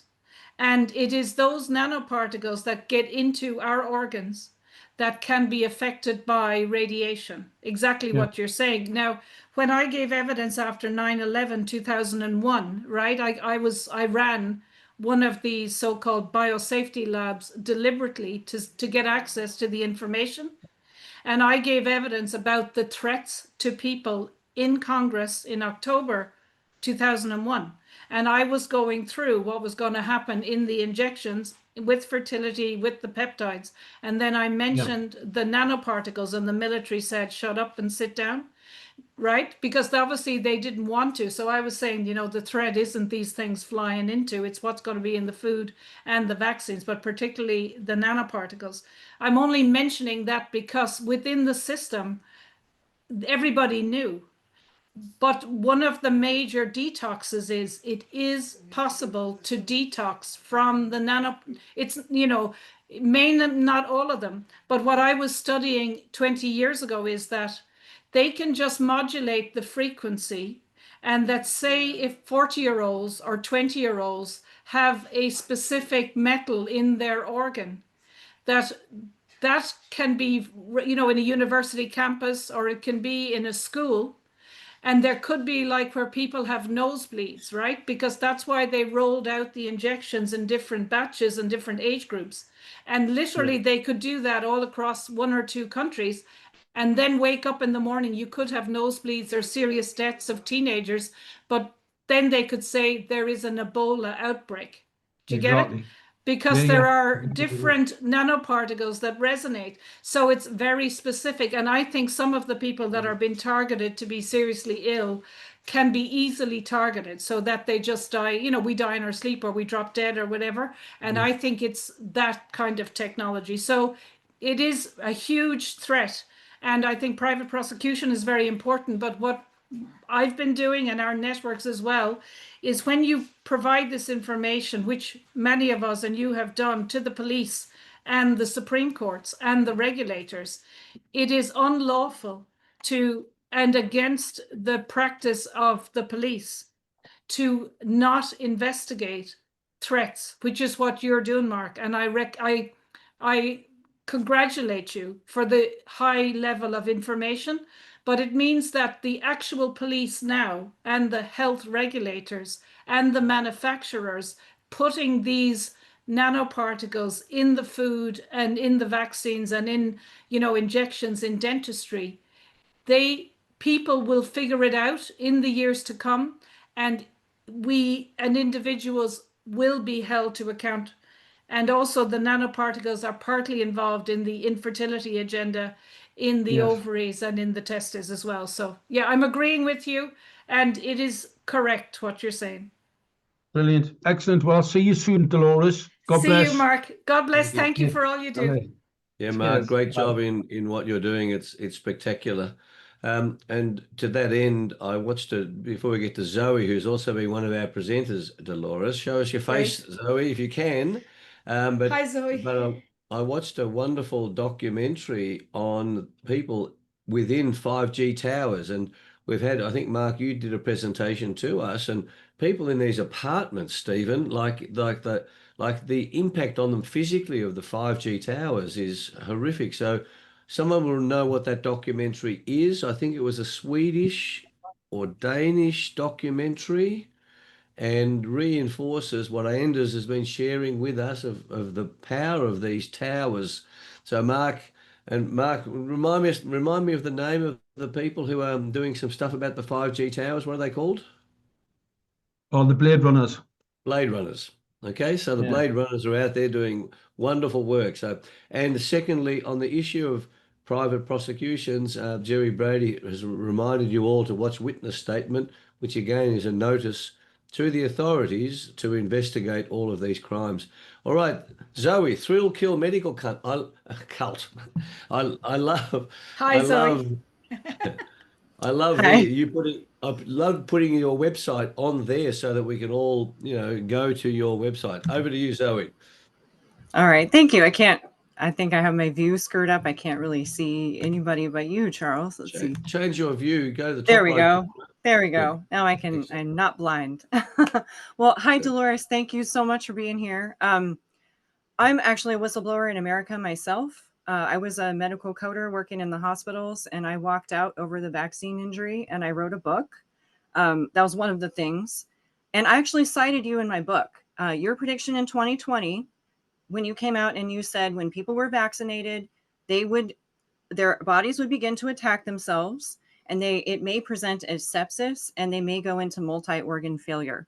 I actually gave that testimony on the Vaxxed bus, and that was featured in the movie Vax 3, Authorized to Kill.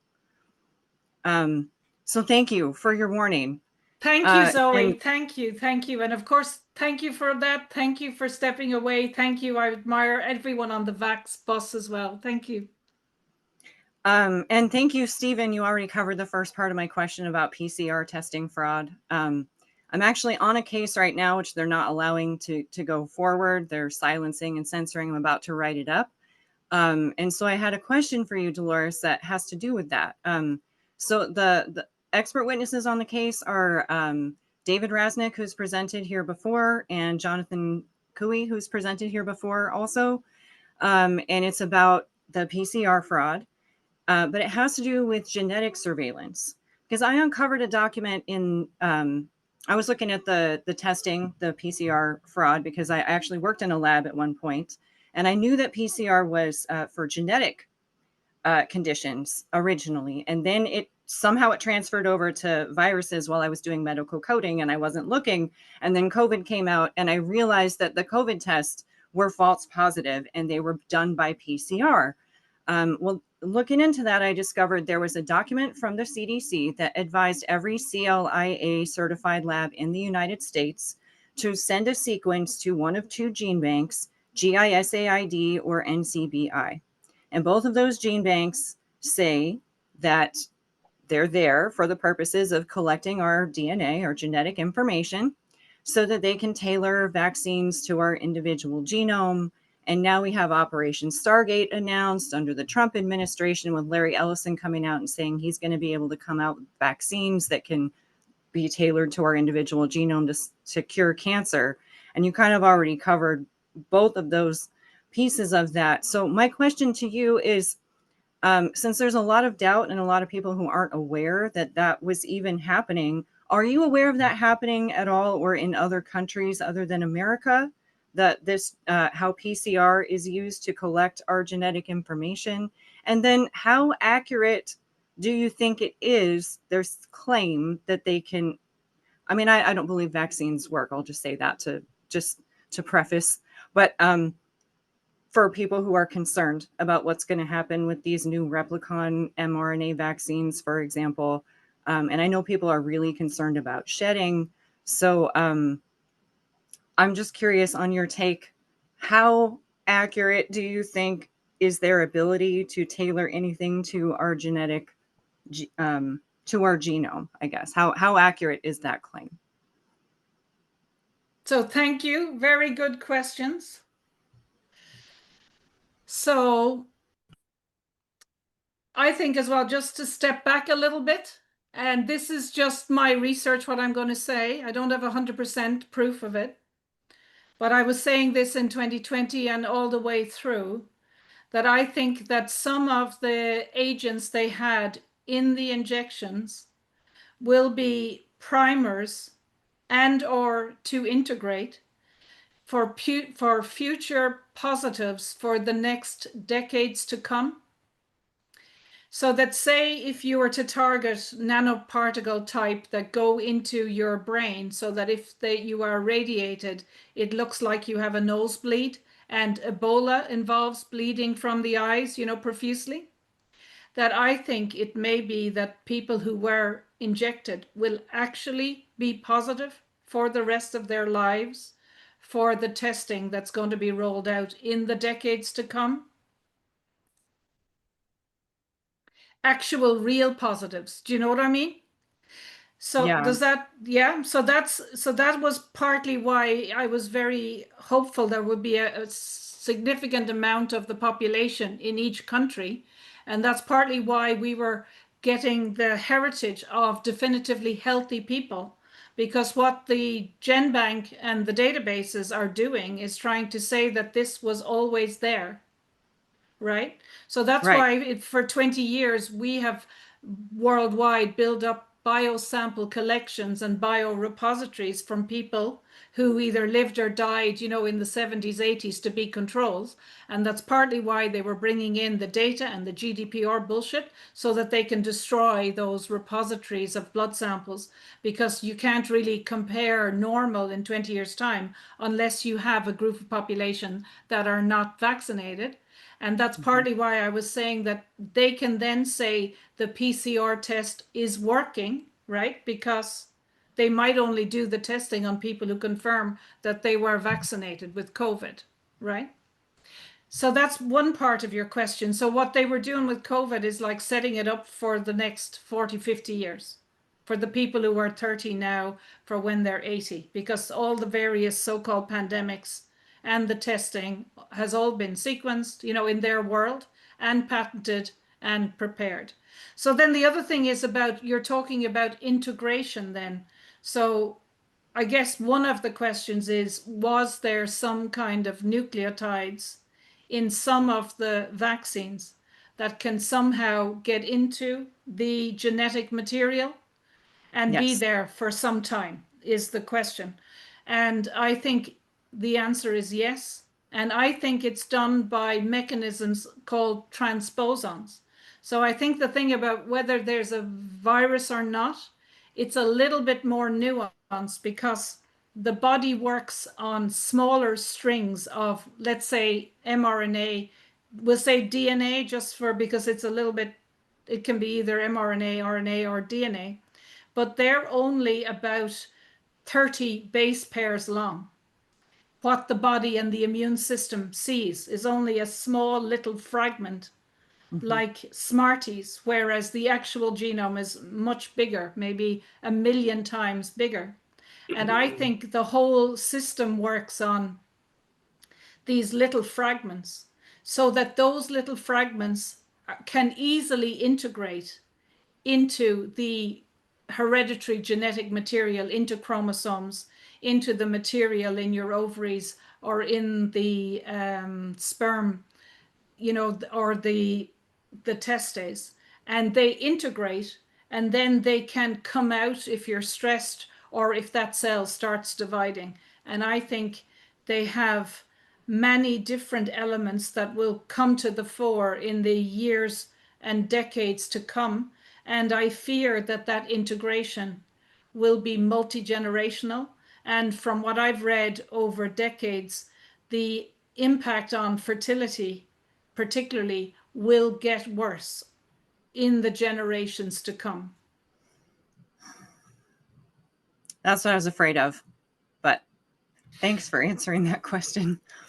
So that's like the bad news, but I think in a good way, as of now, only a fraction of people know what's going on. And I have great hope that once we, have a small community, that we can always, I am 100% sure, either on the spiritual level, but in the real world, like manifested, or that we as a group of people will educate so that the people who are 20 years' time will be so well educated and will be able to target, to remove the agents that they put in, and also to treasure the proportion that have not had the legacy of injections, and treasure them all, but try and restore the fertility in a natural way. So I don't think it's at all hopeless, but I do think the focus around fertility and protecting fertility is really important. And partly why I've done my center in Ireland, and people like, other people around the world and farms, is that it doesn't take very many of us to find the solutions now.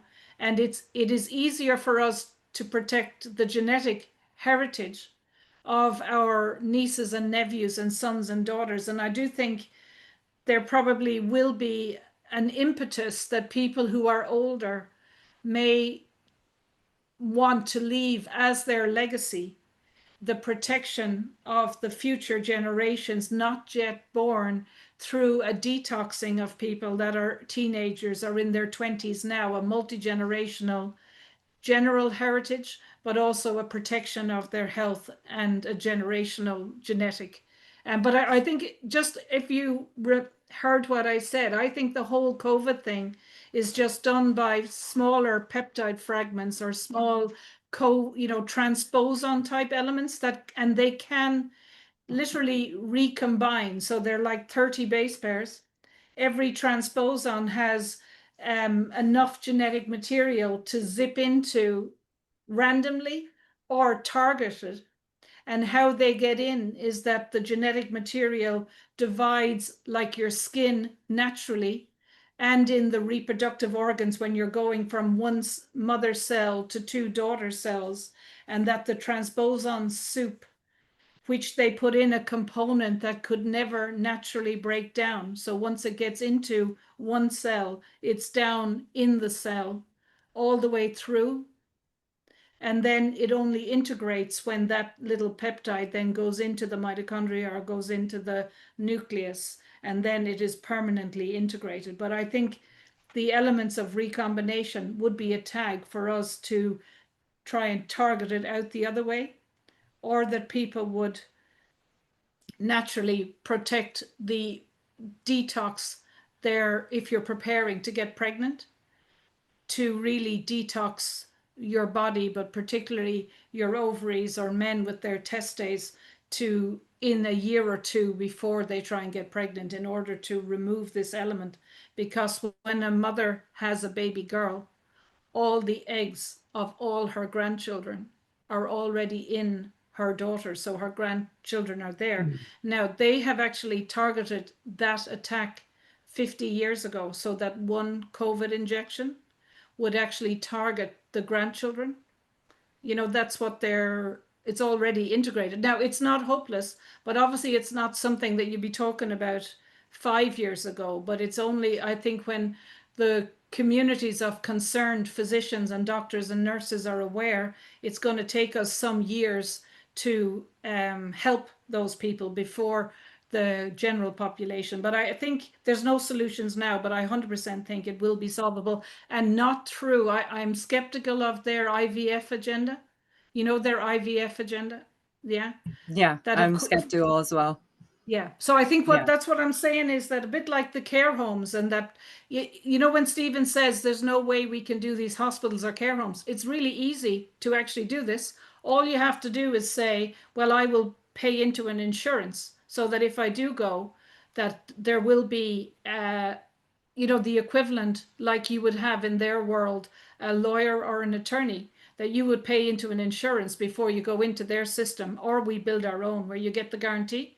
because it's a financial transaction around health insurance, and Yeah. most people pay a certain amount of money. So if we had a group of nurses and physicians, you know, anywhere There's in the actually world, a couple options in America. There's one called crowdfund, and it's basically owned by the people. And there's other people trying to do alternative clinics where it's not even like AMA or licensed by the AMA. It's all independent, like under a private medical association. Yeah. So there yeah. are people working on that.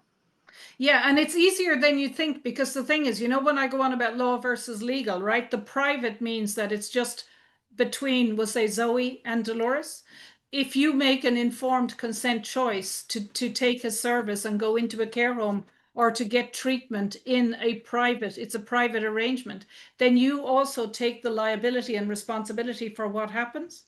And then that private association can have its own oversight. So that's essentially a parallel system that's already available, right? So it's a difference in a way between if you were in Wyoming and, you know, you had your local nurse, and that you go to her and you consent to whatever. It mightn't be the best treatment in America, but you agree to it and you pay and you take the responsibility. So that system is not licensed in their way. It's between consenting groups of people. So literally that exists now, and it's just about people in the freedom movement, because I think as well there is an entrepreneurial huge opportunity for people who wanted to set up lawful, ethical, responsible midwifery services, care homes, treatment centers. You know, it's going to be amazing, and it will happen. And then we take them on if they target individual physicians, like Marcus de Broom, that the community comes and it's one for all for one. Yes, and I think it's much more than a fraction, Dolores. I'm on the board of the Aligned Council of Australia. There are 40 groups represented in the Aligned Council of Australia in Australia who have a reach of 1.8 million Australians, which represents more than 10% of Australia's population. And so I'm very comfortable that 20% of Australians are awake. And certainly if they tried to mandate lockdowns, I think there would be the most extraordinary riots, similar to what happened in Sri Lanka. Governments would fall, and I'm very confident. I think America will be the same. And I think, you know, the numbers, and I wonder if anyone has resources. You know, we've had quotes that suggest if 3% of a nation's population unite physically, governments fall. I've heard 9%, but golly gosh, I'm sure America and Australia are at least 20%. So, and we're in a spiritual war, and I think the you know, Daria will tell us something. She put something in the chat that's very interesting. So all of us, we keep on the fight, Zoe, and you know, Thank you, Zoe. we're up Thanks, for the fight. thank you. And you know, when you were speaking and Zoe was speaking, I had shivers, you know, which I always feel that's like the message from the divine that we're on the right track. But it's wonderful to hear 1.8 million in Australia. It's serious numbers. All right, thank you, Zoe. Oh, we got Teresa, then Anders, then Jim, then Daria, and we got. And I'll be quicker now. I know people are probably getting tired of me. No. Well, I think if you're Dolores, if you're okay, I put in the chat, you know, because you're giving wonderful information. If you're okay to go for one more hour till, you know, so we'll go till your time, 11 o'clock. That would be great, and that'll give us time to answer questions because you're That's sharing. perfect. Okay, great. Okay, Thank you. Teresa, lovely to see you. Oh, lovely, Lovely to Teresa. see you too, Jacques. Oh, lovely to see you, Dolores. Oh, Fantastic. lovely. My friend, I'm- Teresa. Thank you for all your support through the years. Lovely. You're welcome, and likewise. Thank you, and thank you so much for my lesson in molecular mimicry back in 2022. My goodness me. Bear with me. I've got to. Can you hear me? Okay. Yes, we can. Thank you. Thank you, Right, Teresa. because I'm wearing one of these silly headsets, and I'm moving around because I'm in the mountains and I'm being eaten alive by midges, and you know how nasty they can be in the uplands. Right. Yeah. I'd like to go back from politics and, you know, the future for a bit and talk about some science, particularly to do with the testing. All right. Now, last year I had an encounter. Can you hear me okay still? Yeah? Yep. Yeah. Yeah, all right. Last year, I had an encounter with a lady who is an expert in food security. Her name is Jane Eastham, and she works at Harper Adams Agricultural University in England. And I just bumped into her by chance in a supermarket, and we started talking, and I told her I was worried about food security, and she told me she was an expert in food security. And I said that I was very concerned that we could lose the grid very soon and that our agricultural system would be affected. And I said, we only produce 60% of our food here in the UK. Now, she corrected me straight away. She said, I'm sorry, it's worse than that. She said, we're actually producing only 40% of our food. We're relying on 60% imports. And she said, to make it worse, our government only has a strategic stockpile of food to last 3 weeks. So at that point, I was really concerned. Now, this year, I've become involved a little bit in the No Farmers, No Food freedom movement. And last week, I had a meeting with a quite prominent farmer in the UK. He's been on BBC documentaries. He's spoken to the prime ministers, various prime ministers. He lives in North Wales, not a million miles away from Stephen. Nice to see you, Steve. And yeah, we had this conversation, and he told me that he was told a few years ago that he would be defending his farm at gunpoint within 10 years. And I can see it coming because the food shortages are getting ridiculous now. You go in a supermarket and you can see that there are shortages, rolling food shortages in most supermarkets in the UK. Now, he told me to speak to another farmer quite prominent in the movement. Sorry, the midges are crazy here. And this farmer wears a bowler hat. Some of you may know him in the UK. I told him about the 40% figure, and he said, actually, it's worse than that. He said, this year, UK farmers are producing 32% of our food. And at current projections, and he's really been talking about, you know, this with lots of experts, by next year, end of 2026, the UK will be producing only 20% of our food. Now, all they have to do is declare another pandemic and shut down the sea freight, and we're in a famine. Now, this is where I did actually mention Dolores and her work to these farmers. This is where the testing comes in. Now, we know that they're using PCR testing and blot tests and various tests like that. And we know that those tests can generate false positives and that they can be abused. Now, these farmers are terrified. You hear them, they're talking about avian flu, TB, blue tongue, foot and mouth, and they are terrified of DEFRA, which is our equivalent of the FDA, coming in and slaughtering their flocks and herds. So I suggested to these farmers, I said, why don't we have a legal challenge? Why don't we get a team of experts together to challenge the testing that they're doing to justify culling millions of chickens, thousands of cows? And I said that I happen to know an expert in testing. So my question for you is, Dolores, if I can get these farmers to get together and to somehow get the funding, can you, or do you know anybody who can put together a legal challenge against the tests that the governments are using fraudulently to go in and kill livestock?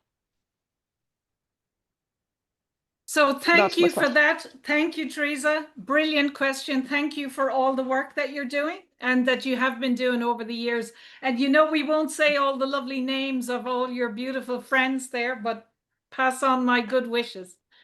I will. Yeah, thank you. So I think if you listen a little bit about what I'm saying is, you know, one of the active things that people can do is get to know their farmers, because the farmers themselves are isolated, and the whole system worldwide, and that's what Rosa Corey was talking about again, is that it's making it from a tax perspective extremely difficult for farmers to pass on the farm through the generations.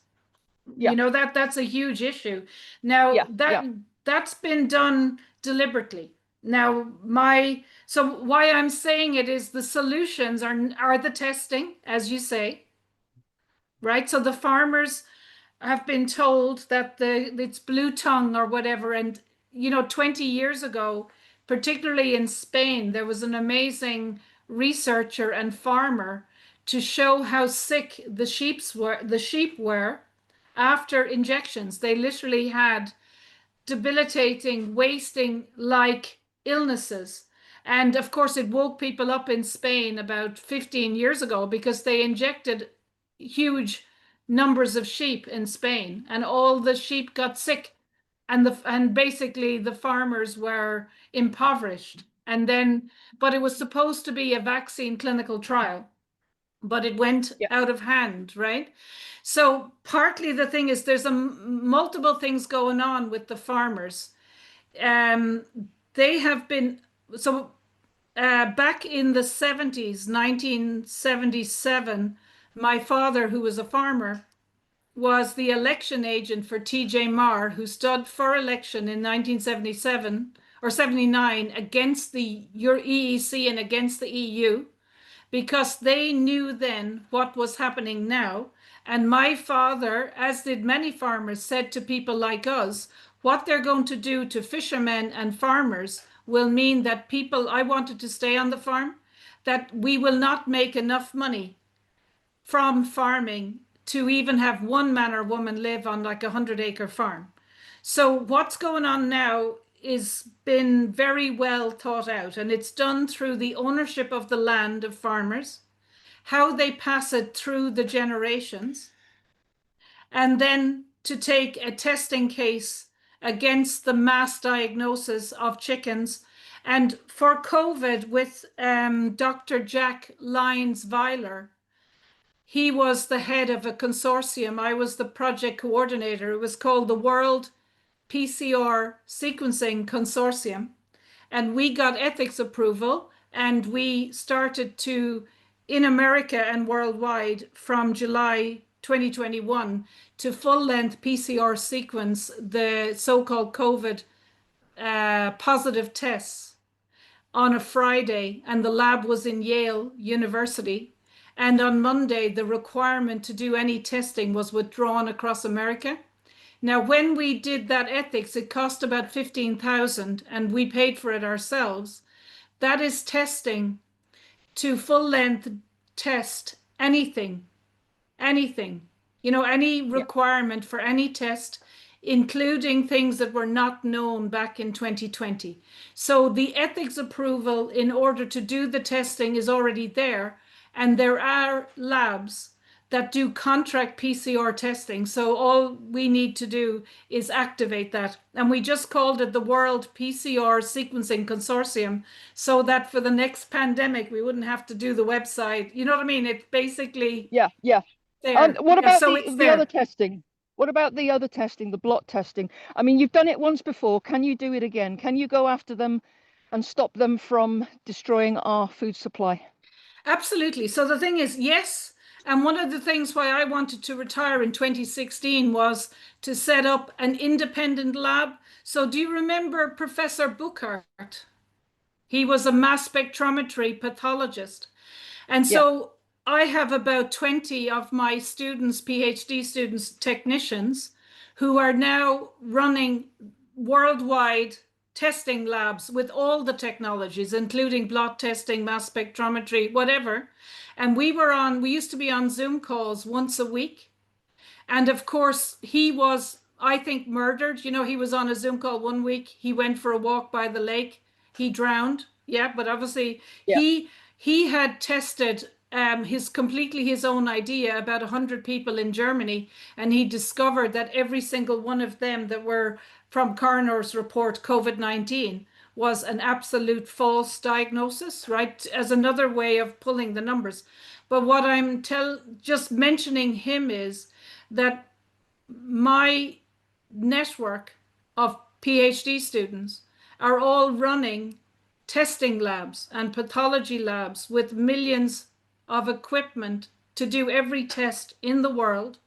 We are all coordinated. And as I said in 2020, I would only need to spend myself a week or two in some lab in Germany or England to do the testing myself, or we can send it out in the PCR sequencing consortium or in our worldwide networks to challenge as a group on behalf of farmers against the Department of Agriculture or whatever, anywhere in the world, but in England. So the answer is yes. Yeah. So the only downside that I was told is that the farmers are being incentivized to cull their flocks and herds. They're actually getting more money by letting DEFRA come in and kill the animals than they would if they literally raised the animals and took them to market. So a lot of the farmers who are all sad and upset that, you know, millions of chickens are being culled, their cows are being culled for TB allegedly, they're crying crocodile tears because they can literally put their feet up and you know, just take the money. Now, there's a lot of farmers who recognize that, you know, without farmers, there's no food. And I think it may be possible to crowdsource some cash to do a legal challenge. Are you interested? Can I put you forward? Yes, yes, I'd be happy. And you know, everything I do voluntarily. So there's a lot of knowledge that doesn't cost that much money, you know, as well. So I think a lot of the time, what I found is that people who've raised money to do cases, and I've helped people raise money, I haven't taken any money, often disappear. So just to say that, and I'm learning it here, that actually putting in the paperwork yourself doesn't cost that much money. So what I think, if there was, so basically it doesn't cost that much money to take the challenge, right? So it's not, but the other thing is that I know I keep saying, but you know, in the 70s and 80s, literally the farmers and the fishermen, about 10% knew the con that was going on. And they literally said they will pay people millions. So literally 20 years ago in Ireland, fishermen were paid millions to burn their own boats at sea, which they did, right? So, and then, of course, the thing is, they are really depriving the heritage from their own extended family, their children, their grandchildren, their nieces and nephews, because they can never, it's literally selling the farm, or you cannot pass on. If you have 100 cows, you can't encourage a son or a niece or a nephew or a grandson to take over a farm, because they will never get the money to restock. So it is the, you know, it is what we need. The farmers are fighting this individually because of the ownership of property and the high taxes. They are demoralized into thinking, well, my son or nephew or friend can't take it over, because if they get it, they're going to have to pay taxes. But all those connected problems are entirely solvable. And that's why I was trying to encourage people to get into co-ops or farmers co-ops. But I think, as well as co-ops, we literally only need one or two or a handful of farmers in Britain and Ireland who want to actually do something and commit maybe 3 hours once a month into moving it forward. So we don't need hundreds of people. We don't need lots of money. And it's not just me, obviously. We have a network of people. And partly what we were all doing in 2020 was building the World PCR Sequencing Consortium, the ethics approval, in order that when people would come to us, that we'd have done maybe half of the work already, so that we will have a bit of momentum. So I think it's very valuable, Teresa. You know, we don't have any farmers in Ireland that are aware as you are. I think the British farmers, the English and Welsh farmers are further ahead. In some of them really want to do something, and I'm always available. Now, if you need to get in touch with me, it's literally old-fashioned letter writing. But did you want to say something? No. Yeah, so I have an experienced farmer here. I was just wondering that knowing more than I do, but I would love to do it. Yeah. Excellent. Now, thank you. Can we challenge the other tests, like the blot test and the other tests that they're using to diagnose TB, foot and mouth and whatever? Yeah. We can challenge that. So all I have to do is get the farmers to get together and raise the capital so that we can actually. So we don't need to raise. So the thing is, it's not about. So the thing is, don't need to get that much money for the legal challenge, right? That's not that yeah. much money. But what is needed is that the testing, you know, when the samples are taken from the animals. Dolores, what's Yeah. actually needed is somebody who goes down with TB to send the TB reacting animal to The testing to lab. be tested, because they inject animals with TB to test for TB, which causes Yeah, Yeah. that's it. So That's just it. to We say, need to so challenge it. yeah, so exactly. So just to repeat, I have a farmer here who knows a lot about it. And so that we can do the testing, and there are labs to do the testing, but most of the people who run those labs have had death threats, right? It's not just any old lab will take it, but what she's saying, which is right, is they often inject the material as part of the testing. TB test twice a year. Yeah, so the farmers have to get the TB test twice a year. They often inject the causative agent or something that will be positive in the test. So what she's saying is, no, of course, but it's more than just in court, because you can then test what was put into the lump and then see, is that the same thing, or does that react in the positive? But just to say, it's often that you don't have to go to court, because we used to get tests when I had my own lab, right, in Germany as one of the leading labs, is that once you provide the evidence to the manufacturer of the test and the regulator, no, this is a different approach, right, which was successful. It's what we did in COVID. We didn't have to actually go to court. We literally said to the FDA and the CDC, we will now send you the results. And if it's not what you're saying it is, the manufacturer of the test and the regulator, like the CDC, FDA, are also co-liable for fraudulently allowing a testing on the market. And often that's as quick a way as also going to court as a strategy. No, but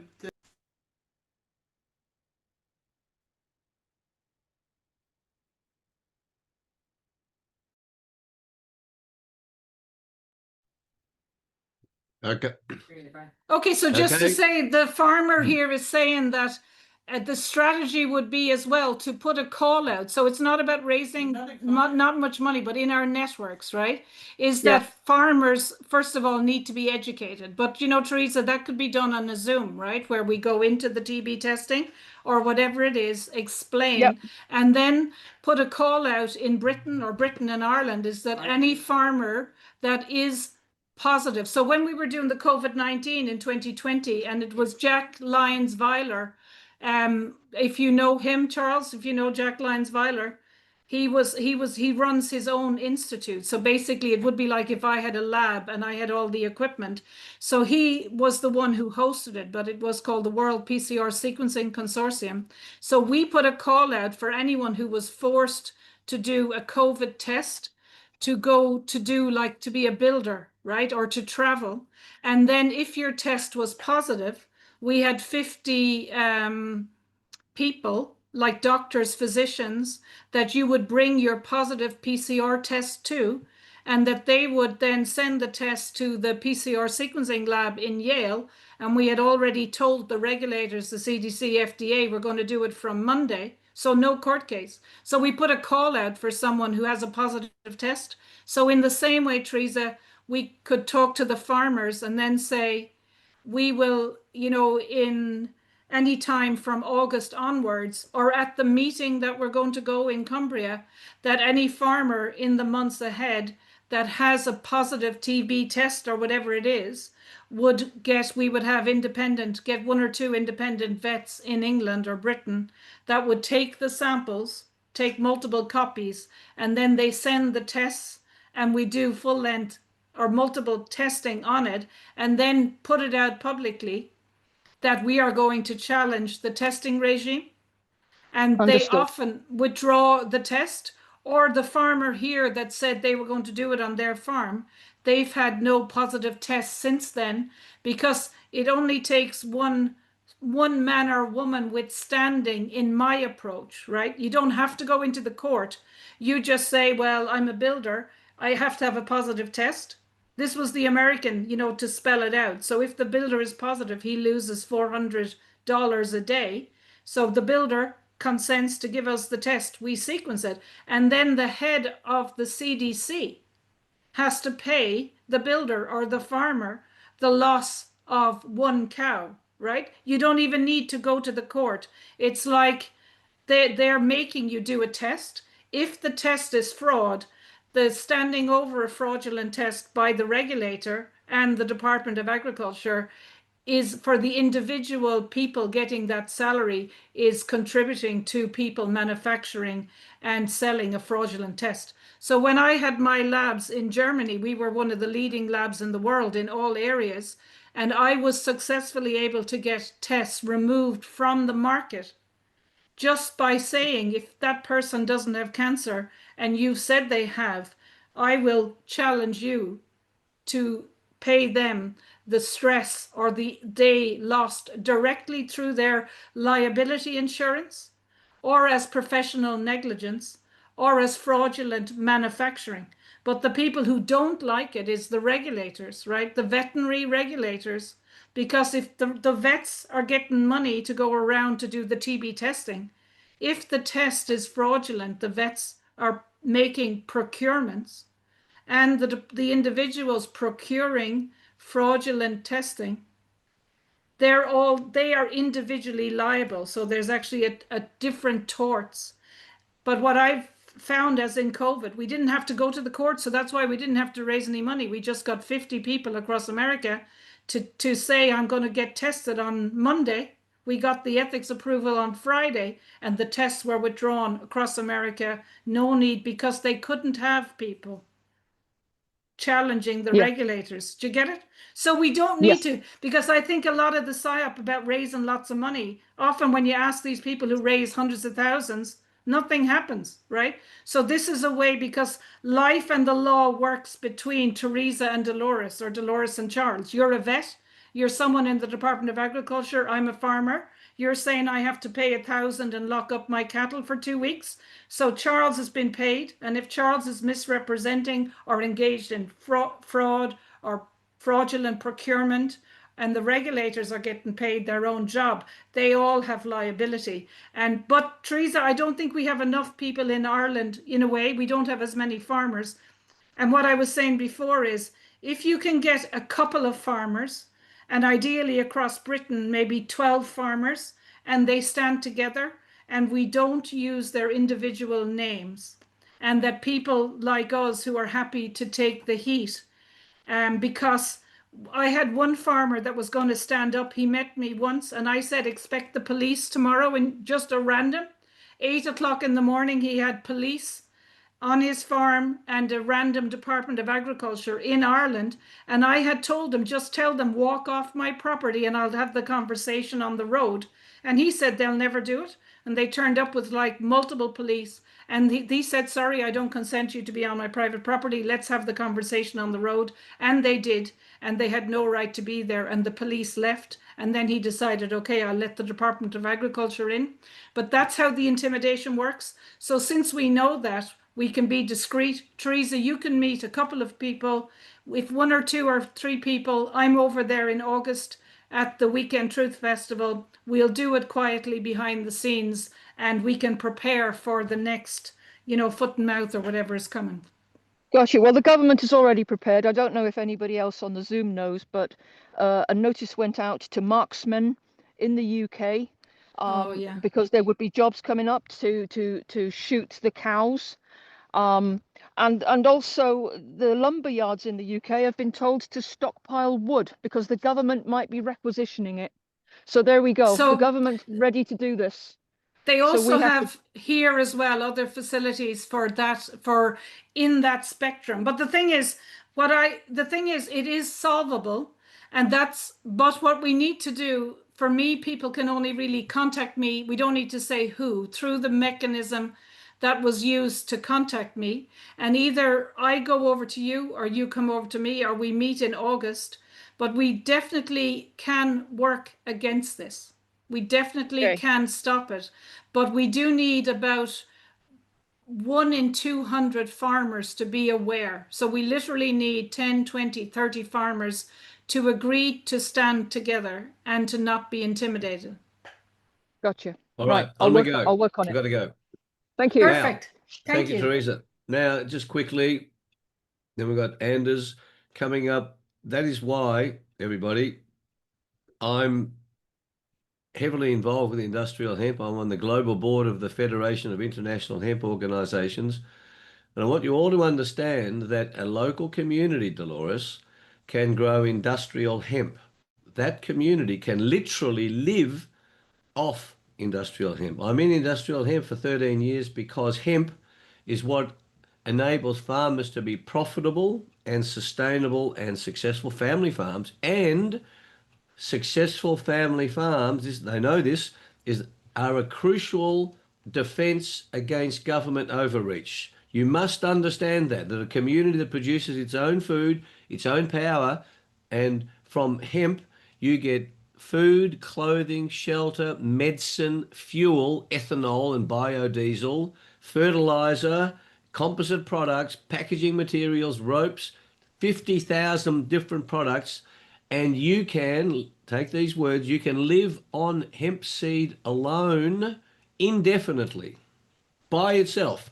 Water and hemp seed is a magnificent source of protein. Now and then that's why they're killing the chickens, because you have 1 egg a day and hemp seed, you can live indefinitely. So I want you all to understand why industrial hemp and cannabis is so important. And Dolores, on the other issue of a fraction, there are 700,000 registered users of medicinal cannabis in Australia. 700,000. There's many more. Wow. Many more who are using it. And so the knowledge around the benefits of the cannabis plant are extraordinary. So, and the other issue for farmers in Ireland is 31%. When I was in Ireland speaking, Dolores, when you couldn't see me, I was devastated, but that's okay. Oh, I'm sorry. When were you over? In February, I spoke to Sharon, and you weren't available. That's cool. I spoke at a conference, and 31% of farmers in Ireland make no money, zero currently. They're not able to operate profitably. So that's the other game that we're playing with. And what is your website, Charles? Just for me and everyone, what website is the one that you're involved in? I'll put the websites into the chat, because there's a global federation of international hemp organizations, plus I'm president of the national body in Australia, plus I'm involved. So I'll put those chats there so people can do their own research, because hemp is the answer. It's a God-given plant that humanity has been using for 10,000 years. And each one of you has an endocannabinoid system in your body. Your body needs cannabis. It's like grease for your motor car. So don't listen to any doctor who says, "Oh, cannabis, I know somebody who went nuts on cannabis." It's a fraud. Yes, just and like also the climate or the land in Ireland is ideally suited to hemp, and that Correct. there is a whole network of hemp farmers. And there is actually thousands of farmers have said to me that they would like to volunteer an acre each in Ireland, but I literally haven't found anyone yet. There's thousands of farmers, but I haven't interacted because we need I have the link. something I have for the links them to to them. do. I have the links to them, Dolores. So we will talk about that, and Brilliant. I will also put Absolutely. in the. Well done. I'll put in the website to the Hemp Horizons conference, and Chogger's supported it, by the way. And that's the Irish Development Authority for Agriculture. So I'll put that link into the conference papers, because there's a whole bunch of papers there that all of you will find interesting. Okay, on we go. We've got half an hour to go, everybody. Anders, then Jim.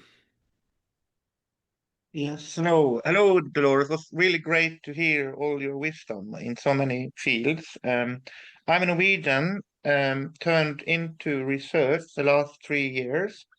I used to work rather tight with Robert O. Young. He is in jail now.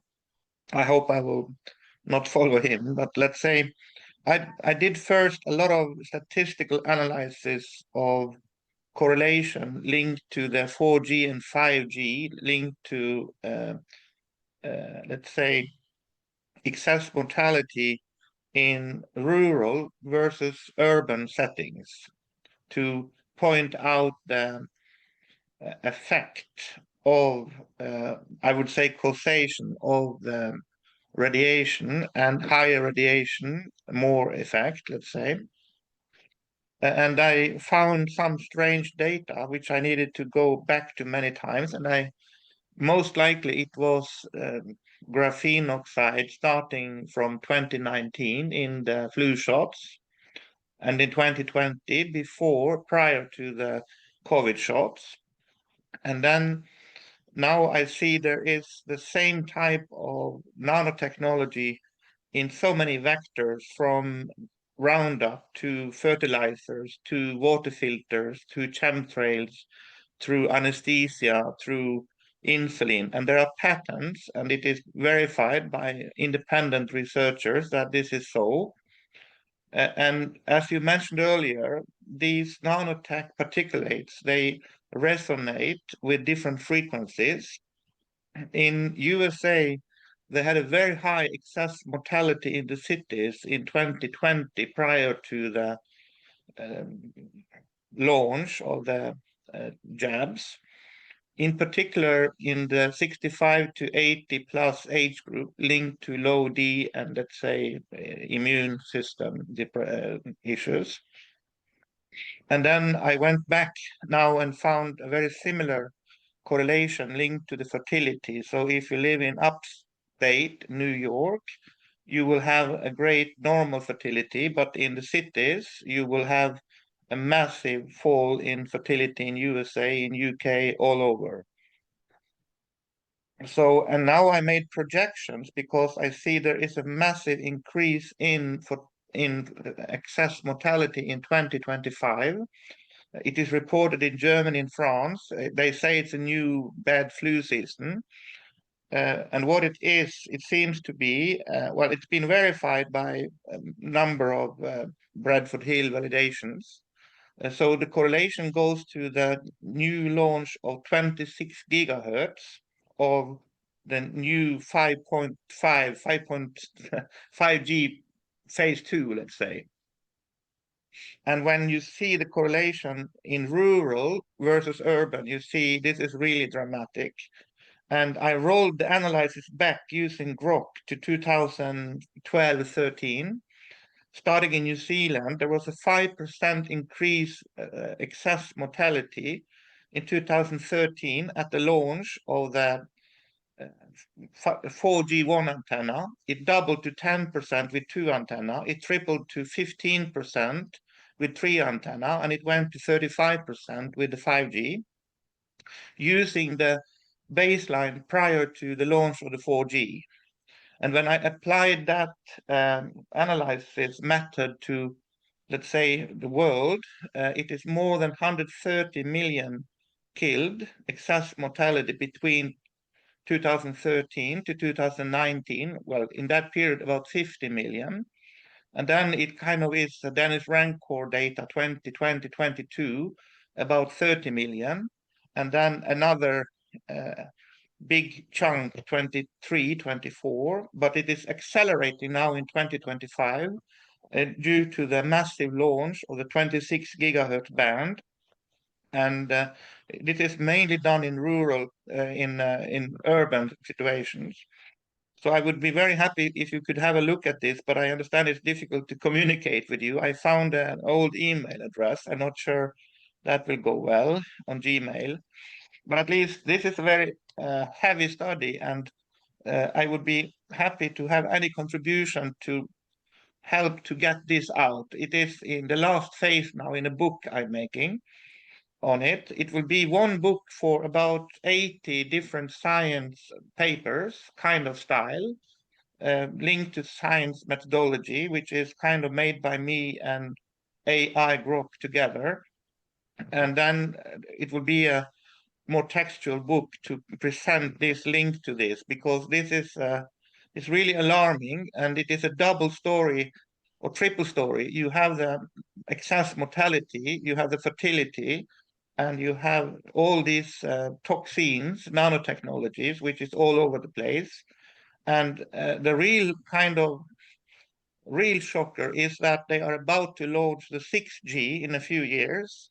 And when you add those frequencies, which is similar to what Mark Steele talked about, if you add those let's say, very high frequencies to these nanotech environment, it can be, yeah, end of humanity in the cities.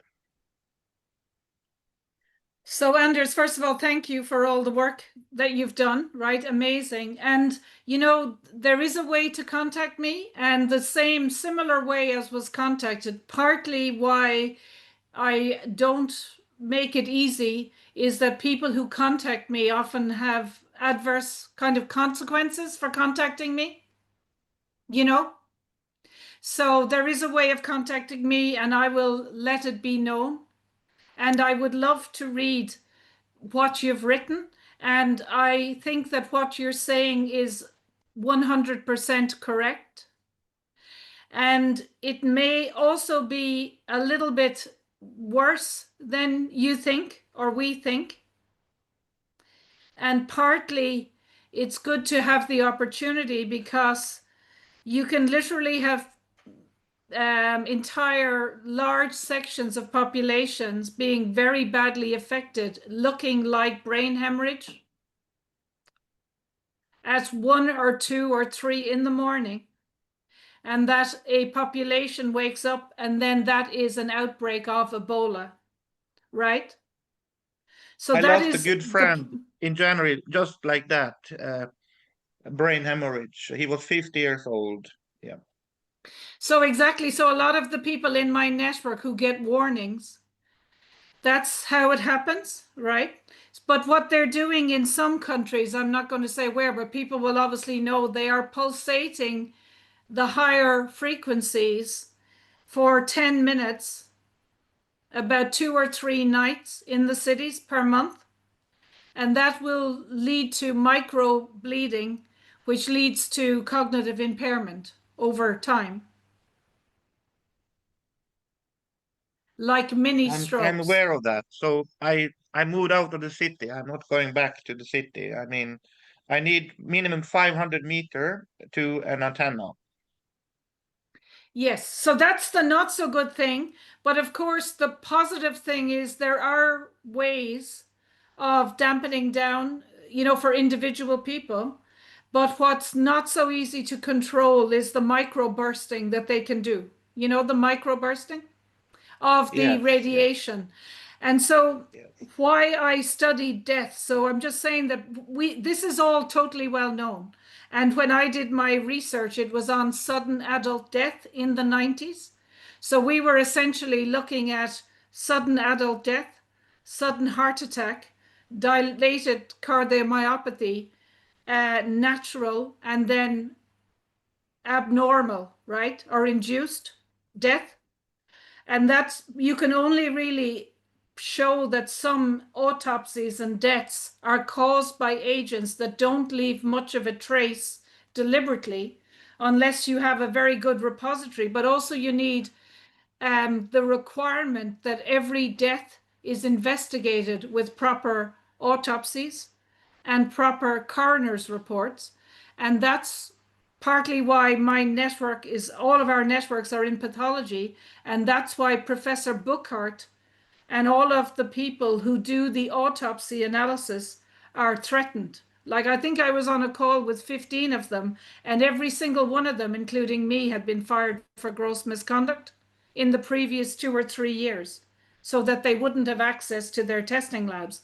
Now, that's the bad news. The good news is in Australia, with 1.8 million, those people can just say every death requires a full autopsy, right? And that you can easily develop markers for 5G radiation. And then if the family member asks for the autopsy, you can show that the Wi-Fi or the radiation was one of the contributory agents. So it would be the same thing if you were selling a car where the seatbelts don't work. And, you know, within you could show that 10% of the deaths were to do with this seatbelt. Once we can get a group of people who do that, you can then change the regulatory system and hold them accountable. And we don't want to make it sound too dramatic, but they have the possibility to do very significant damage.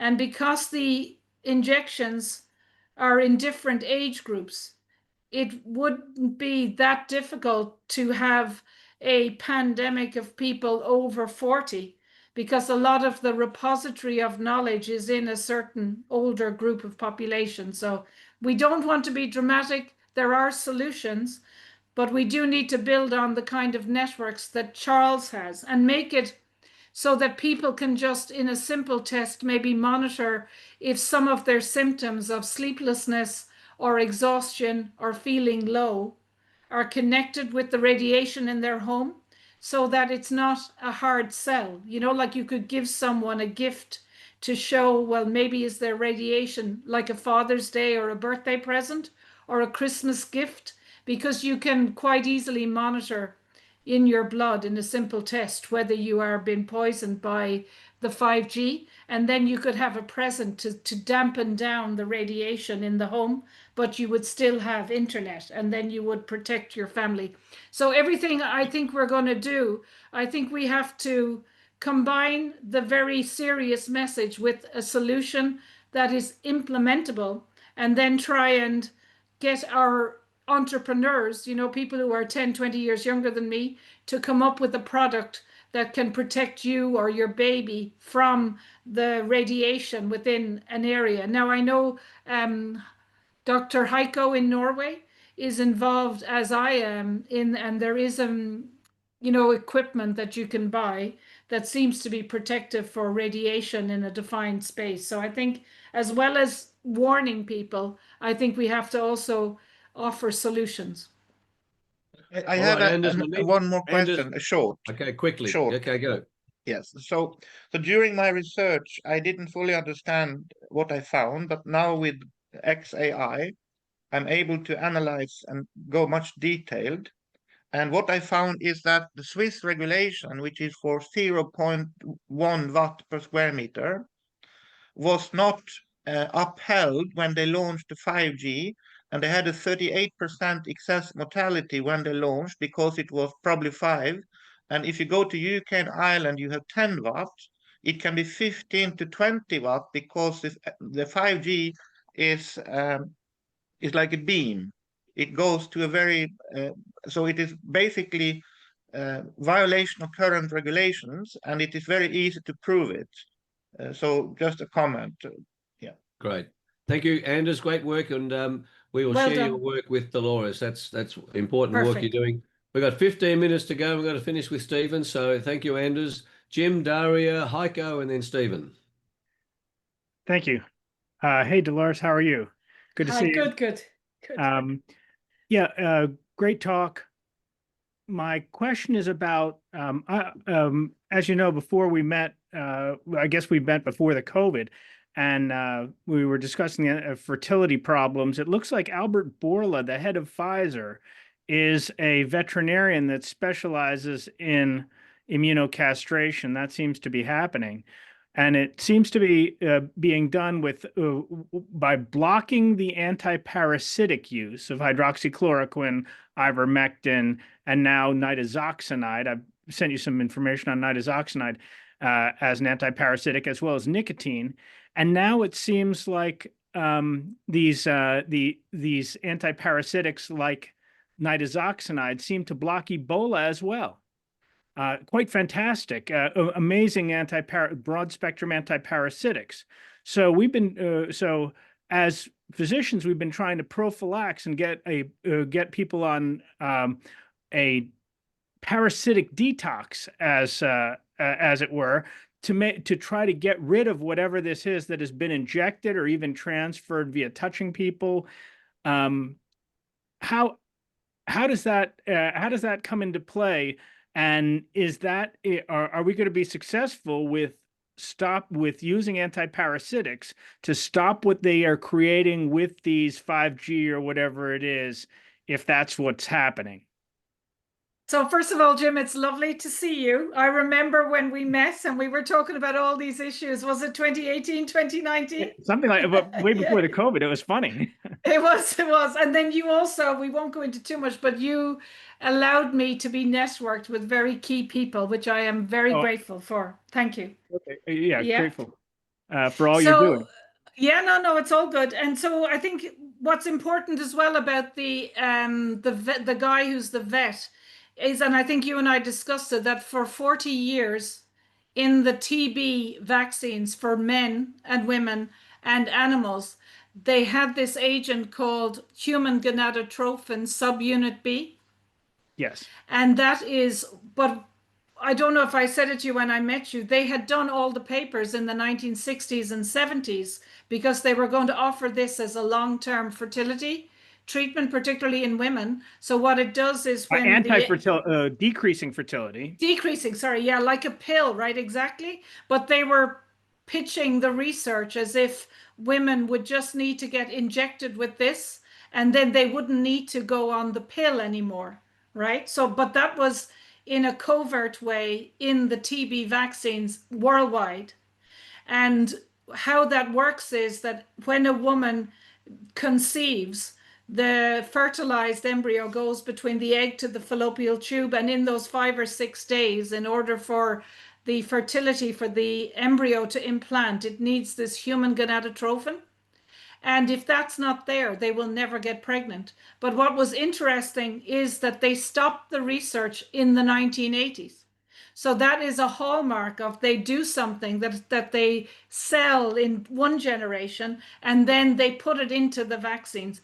And it was the bishops in Kenya that they were literally rounding up using the army in Kenya to force vaccinate girls between 14 and 44 in one day, like every year, literally under gunpoint, only the women for TB.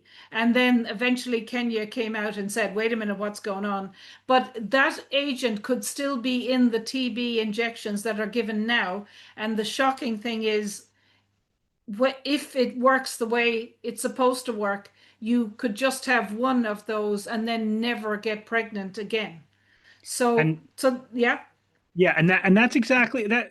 We have to think about that as the same thing as they're doing in the United States. Who gets the HPV vaccinations in the United States? Only the women. Why wouldn't they just give it to the men? The answer is because it's got the beta HCG or the anti-fertility medications in it, and they want to give it to the women. And we could stop the HPV if we really wanted to stop it. They would give it to the men, and they would stop the HPV. Yes. And so the thing is, I think what's shocking is they have probably for everything they want to target, maybe 3 or 4 mechanisms. So, you know, they have 3 different ways of doing things. So say if you only get one TB injection in your life and then you wake up to that, they have other things. Then to answer your question about the parasites, I don't actually know the connection between the parasites and fertility, to be honest. I don't know the connection. I'm going to give you some of this. I'm going to give you some of this information, and I want you to think of the COVID as a parasite, and then it'll kind of start to make sense as a genetically engineered or as a intelligence engineered parasite, because long COVID, you need a parasite cleanse, and because it's infesting intracellularly. So just think about it that way, and that seems to help quite a bit. And then I have some documentation in the chat that shows that nitazoxanide given to birds gets rid of what's called Newcastle disease, which is very similar to avian flu. And so if you put the nitazoxanide in the bird water, giving it to ostriches, like in Canada that were trying to be killed, you get rid of the flu. So we have, and I also put in the chat that if you give ivermectin-coated bird seed, you turn the birds into mosquito-killing machines. And so you kill the mosquitoes, the vectors that are causing the transfer of these infectious diseases. And you know, Bill Gates is infecting us with all kinds of things through the Syphilis virus, which is being used to transmit diseases through the mosquitoes. So all kinds of really interesting things, and the anti-parasitic medications are the only things we were stopped from using. Now I just got now the AMA has quick, Jim. Oh, sorry. Okay, I'll talk to you about it later. I'll try to text you or call you. No, that's great. And can I just acknowledge that Jim was a world leader, including with hydroxychloroquine, and he was in touch with Dr. Zelenko, and he and his protocols were world leading, I would say. So Jim, if you haven't been on here to give a talk to the group. I think they would be very interested in everything that you have to say, I as don't I say much. have been. No, but your protocols were amazing. And I know I'm that grateful. you put me in touch with Dr. Zelenko and other people at the very beginning. So thank you very much. Well done, Jim. Thank you. And Jim's been a great contributor all the way through, Dolores here. Okay, be Perfect. tight, Daria and Heiko, because we're running out of time. Yeah. 5 minutes left. Yeah. Dolores, God bless you. It's so nice. I just mentioned your name on Sunday about molecular mimicry, and then you pop up today, and I'm like, praise Jesus. Okay, I wrote this down so that I wouldn't forget what I wanted to ask you. Going back to your healthy population database, has that database been used or accessed to compare the characteristics of healthy descendants or the health of descendants of the database contributors to see if descendants of the healthy population have been adversely affected with unexpected abnormalities because of all these environmental and toxicological insults? I didn't know if you were able to pinpoint that or not. So the thing is, so it's a brilliant question. So when I was working on that, I had a lot of death threats, and I ended up in a coma and hospital for whatever 2004 or 5, and was fired for gross misconduct, and basically was told that that was a very tricky thing to be working on. So what we did through a series of worldwide biobanks is to make all the data publicly available, you know? So that data is all publicly available all over the world, my healthy data, almost, and then we published it, but the data for analysis is publicly available. So anyone can do the analysis, and the arrays that I did for 10 years, they were made available by the German government to fund the arrays, which normally would cost about $1,000 each to make 25 years ago with 10,000 proteins. So we made as much as we could, all the data available. Now, one of the reasons why I always wanted to retire is that anytime I started to work on that data, I got a lot of threats, right? So I am now available and have time now, and all the data is publicly available, and the kind of network that I was saying that they can't take down. Do you remember I said there's a network, which is the way I give the analysis is it's like if you're in a house and you have a central heating system and you have an electricity system. So the untakeable down network is not affected with the internet. It's independent. You do need electricity, but it's there.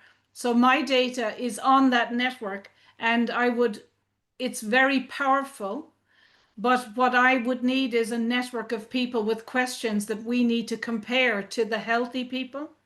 Yeah. And that's why I have this little, as they know, an event space, you know, and there's lots of event spaces, is that the kind of questions you're asking, we need people who are interested, you know, 2 or 3, like people like Jim or whatever, and then we pose the question, and then you do the analysis, which might only take 4 days to do. You know what I mean? It's not that much.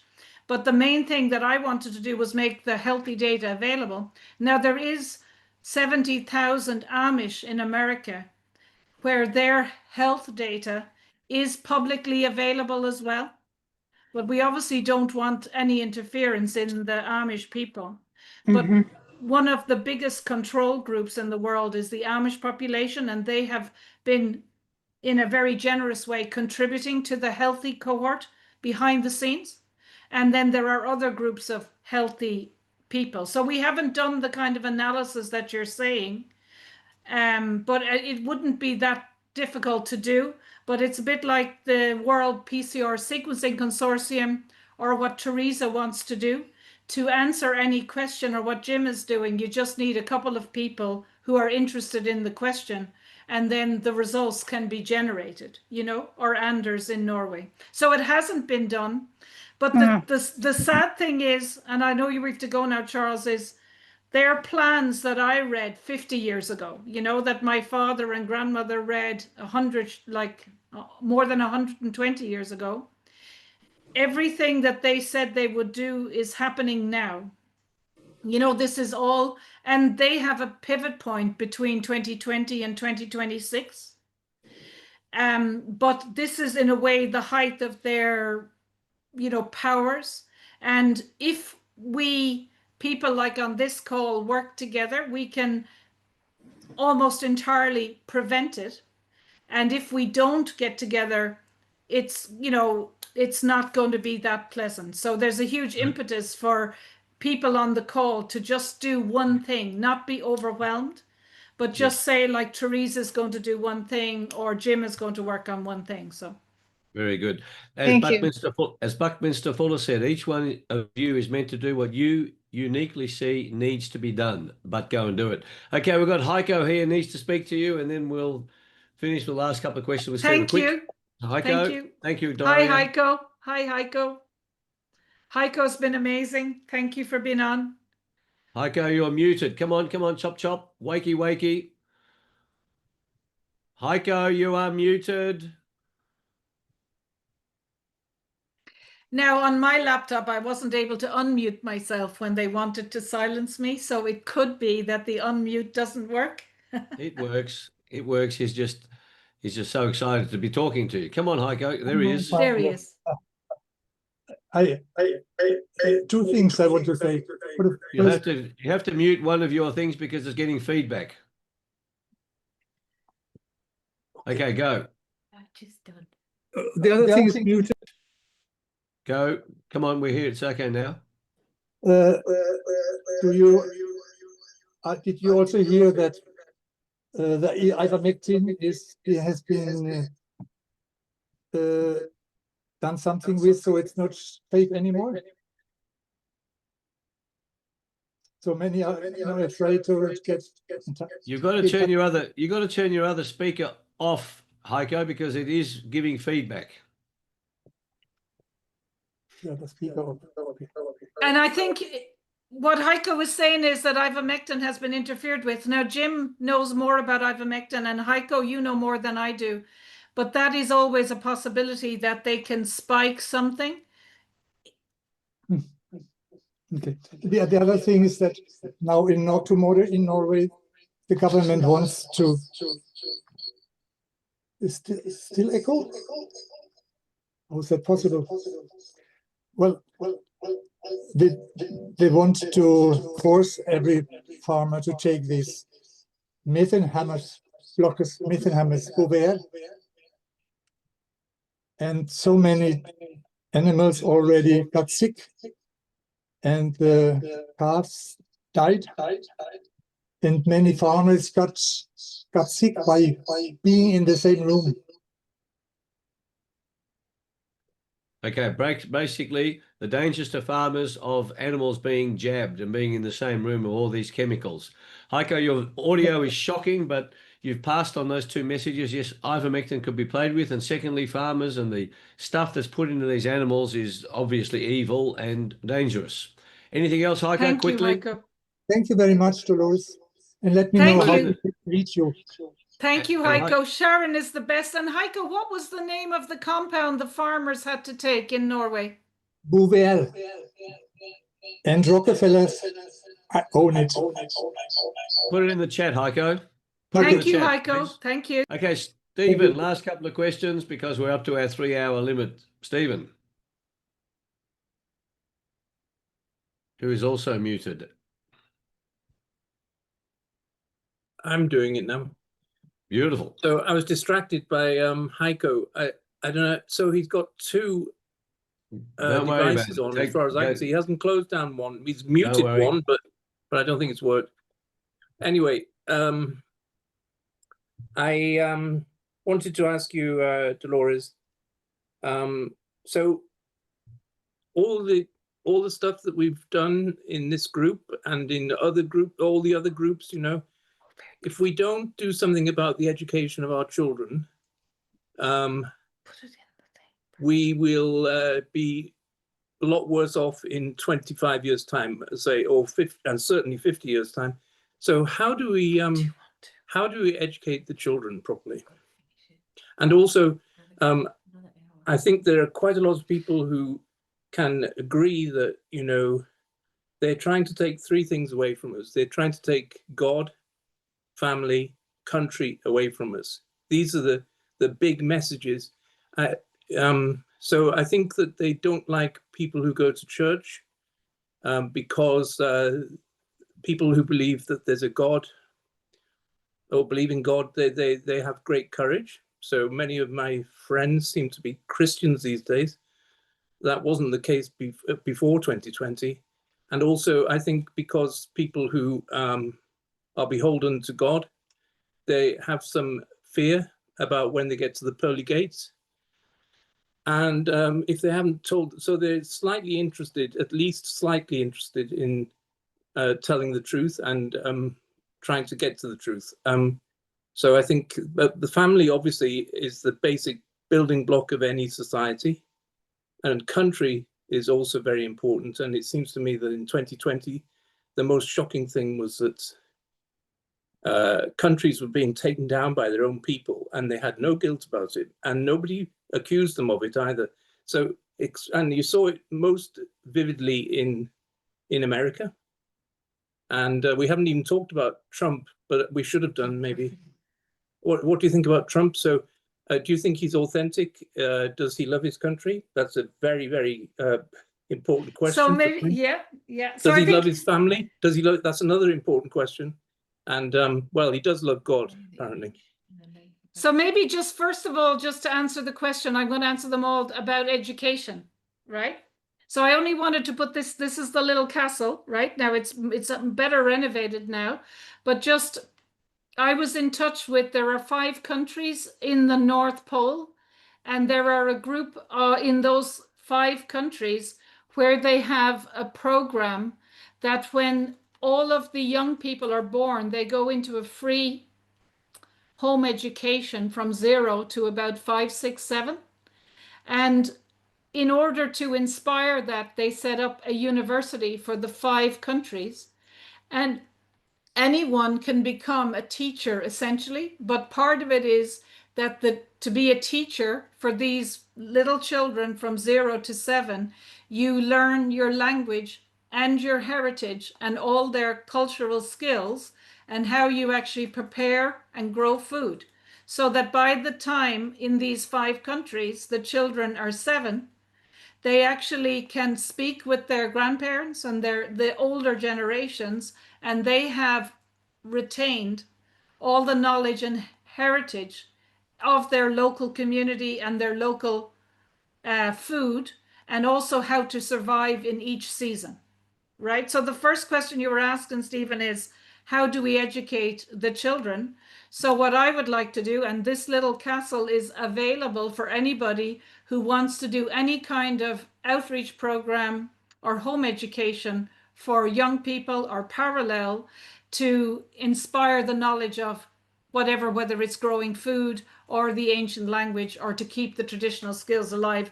And they turned it into a university, and they said that that group would give all their knowledge on learning and teaching and computer skills to any network in the world who would like to do the same. And I think that if we can do something like that in, you know, Britain and Ireland or around the world, those children will then have a completely different approach and thirst for education for when they go into the system. So I do think it's not that difficult if we work together, and I'm totally available, and there are networks where people can actually have home education centers, so it's not going to cost that much money. So does that answer your question, Stephen? I think it won't be that difficult to have a better education system, but we do kind of need to rock on. Yeah, and one last question. So I think it's really important because as far as I can see, you know, Trump has many faults, and, you know, but I don't think, I've been watching very carefully since the 20th of January, and I know when people are lying to me, or most of the time I do anyway, after the 5.5 years whistleblowing case. So, but I think that Trump does love America, and he loves his family, and he is authentic, I think. So a lot of people are briefing against Trump, and if you listen to Steve Bannon, he's saying that he's not advising Trump anymore, but I think he is secretly, you know, because he is so well versed on everything Trump is doing at the moment, and flood the zone and all this, you know. And So he I seems think- to have a handle on exactly what's being done. So Trump's talking about transparency, and Caroline Levitt the same, you know. And I think Yes. it's all about repeating things, and it's propaganda, if you like, from counter propaganda from us anyway. So I'd just like So to. I think the thing is, absolutely. So I think the thing is we need to be nuanced. And then obviously President Trump is a historic figure and he has done enormous good in the world. And in comparison to if it was the alternative, you know, if the other candidate for the Absolutely. office, yeah. So, and Or I think anybody else, if that matter, anybody else hasn't got absolutely the resilience that he has and the determination. He seems to be on a mission. I don't know, you know, I where does he do. get his energy from? So the thing But is, I admire him, right? But we have to see it in the big picture. He's having a huge positive impact and we admire him.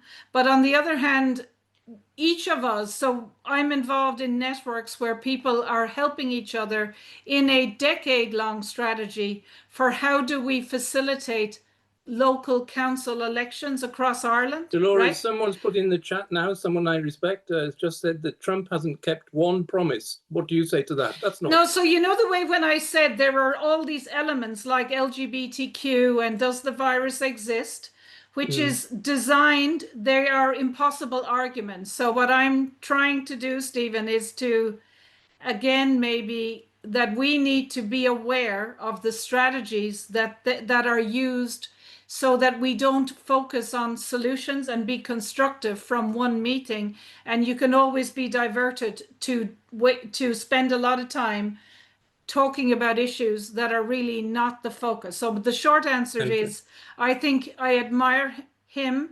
I think he's much better than the alternative. I think he's done a huge amount of good. I admire all of the people that, you know, most of the people that he has put in. Nobody who's under scrutiny for that many years. We can all do one or two things that are not right.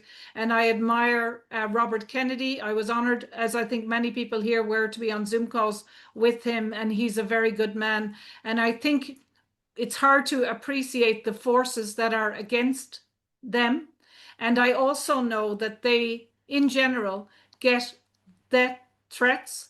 And even if they wanted to solve everything tomorrow, they're literally, it's a bit like poking the bear. They're really said, if you go ahead and push this too far, we'll take you out. You know what I mean? So I think I admire him, and I think Catherine Levitt is amazing. And I think we can look at what they're doing in America, but that we need to inspire and facilitate the 20, 30-year-olds, 40-year-olds to actually stand for election and be supportive and think about changing England and Ireland and all the countries on the call in a 10-year strategy, you know? Like, look at Trump and say, yes, one man can make a difference. And then we work together to try and make those changes in our own country.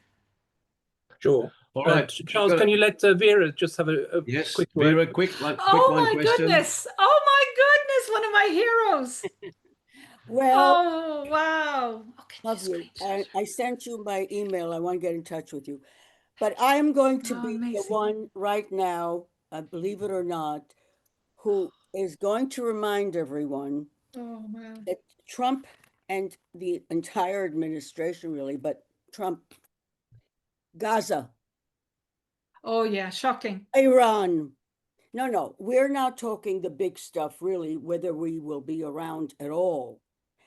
And I feel, you know, ever since I found out that my name means truth, veritas, you know, you can't stop me. I'm on a broomstick.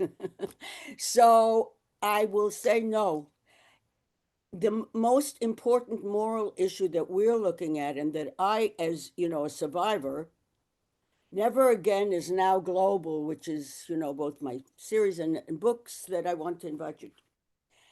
You can't ignore that. You can't say it's okay to slaughter babies, to slaughter children. You can't say it's okay to play around with maybe we should do a nuclear. I'm sorry, that affects all of us. And you know, so I'm looking at it from that vantage, that all the rest doesn't matter to me. If you're going to destroy humanity, and really what we have been witnessing in Gaza is worse than the Nazis, because they're gloating over it. They're doing it in public. They're doing it live stream. The Nazis hid it. They concealed it, and they said they didn't do it, and people pretended they didn't know. Pretend is one thing, but there was this, at least there was some sort of shame to it. There's nothing like that now. And nobody, no country in the world has stood up to this. That's what's so, that's what reminds me. When I was a little girl and I came out of all of that, and I said, where was everybody? Where was everybody? And here it is, where you can't say you didn't know, and no country in the world is standing up for the people. So I can't, I voted for Trump, thinking that he would do what he promised, which was he was going to be the peace president. No more wars like Obama, right? Well, this is the big one. This is the big testing ground. And we are all really, we're all implemented and we're all involved. If they screw this one up, it's goodbye. Look, we know from the various, whether it was Chernobyl or Nagasaki, hey, you can't control where those fumes go. It goes for, so if what is so stupid too is that you go after Iran and the whole Middle East kind of goes. And talk about illness. All right, big question. Okay, Vera. Okay. Well, wonderful to see you. Made the point. She wants you to contribute a chapter, Dolores, to her book. I would love, Dolores, and maybe just before to acknowledge Vera and all the work that she's done. And Vera has always supported everything I've done and in the World Freedom Alliance, and been on Zooms in the middle of the night, her time, in order so that we would get thousands of people to hear the messages that Vera has. And I honor you, Vera, and thank you for contributing. And of course, I support your message, and you are right about what's happening in Gaza. You are entirely right, and it needs to be spoken out about. So thank you. So very quickly, Charles, Dolores, why do you think that Trump is so beholden to Israel? What is that about? I wish I knew, but there's got to be some blackmail there. So, well, the other thing is, just so you know, I mean, I was involved behind the scenes in the, as one of like a civil service type person, involved in one case was in the unit for the global coordination of the world, right? Where you're just organizing behind the scenes meetings between the president of China and America in everything, whether it's banking or, whatever bullshit, climate change, right? So, but when you see that they do get poisoned and they do get threatened behind the scenes. So I know one president that got, not saying who, but like 17 serious death threats or accidents within about 6 months, right? Because he was trying to progress with things.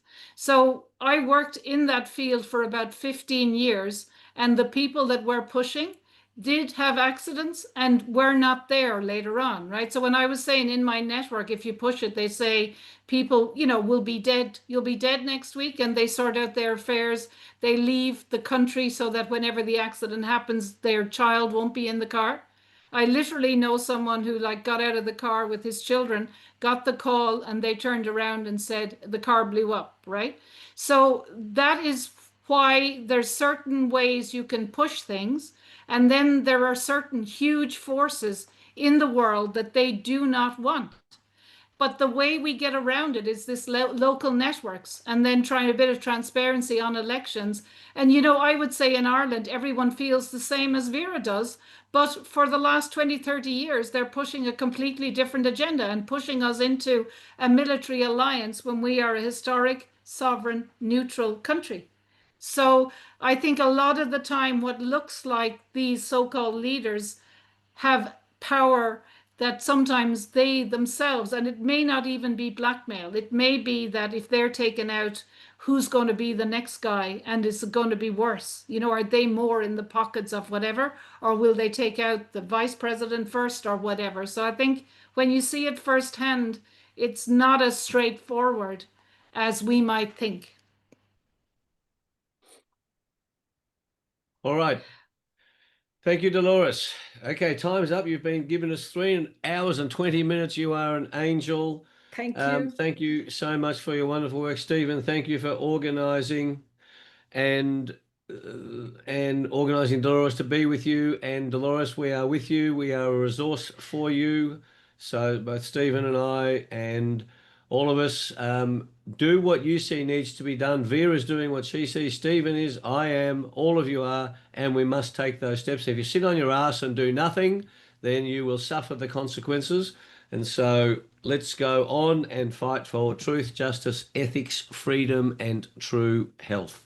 Thank you, And Dolores. thank you to everyone. Thank you for having Great me job. on. Thank you, Bye Sharon, bye. for organising. Thank you God for Sharon bless. for organising. Thank it. you. God bless everyone. Thank Thanks, you everybody. so much. Bye bye. Thanks. Bye bye. We'll get the bye, video bye. to you, Dolores, Perfect. and also the chat.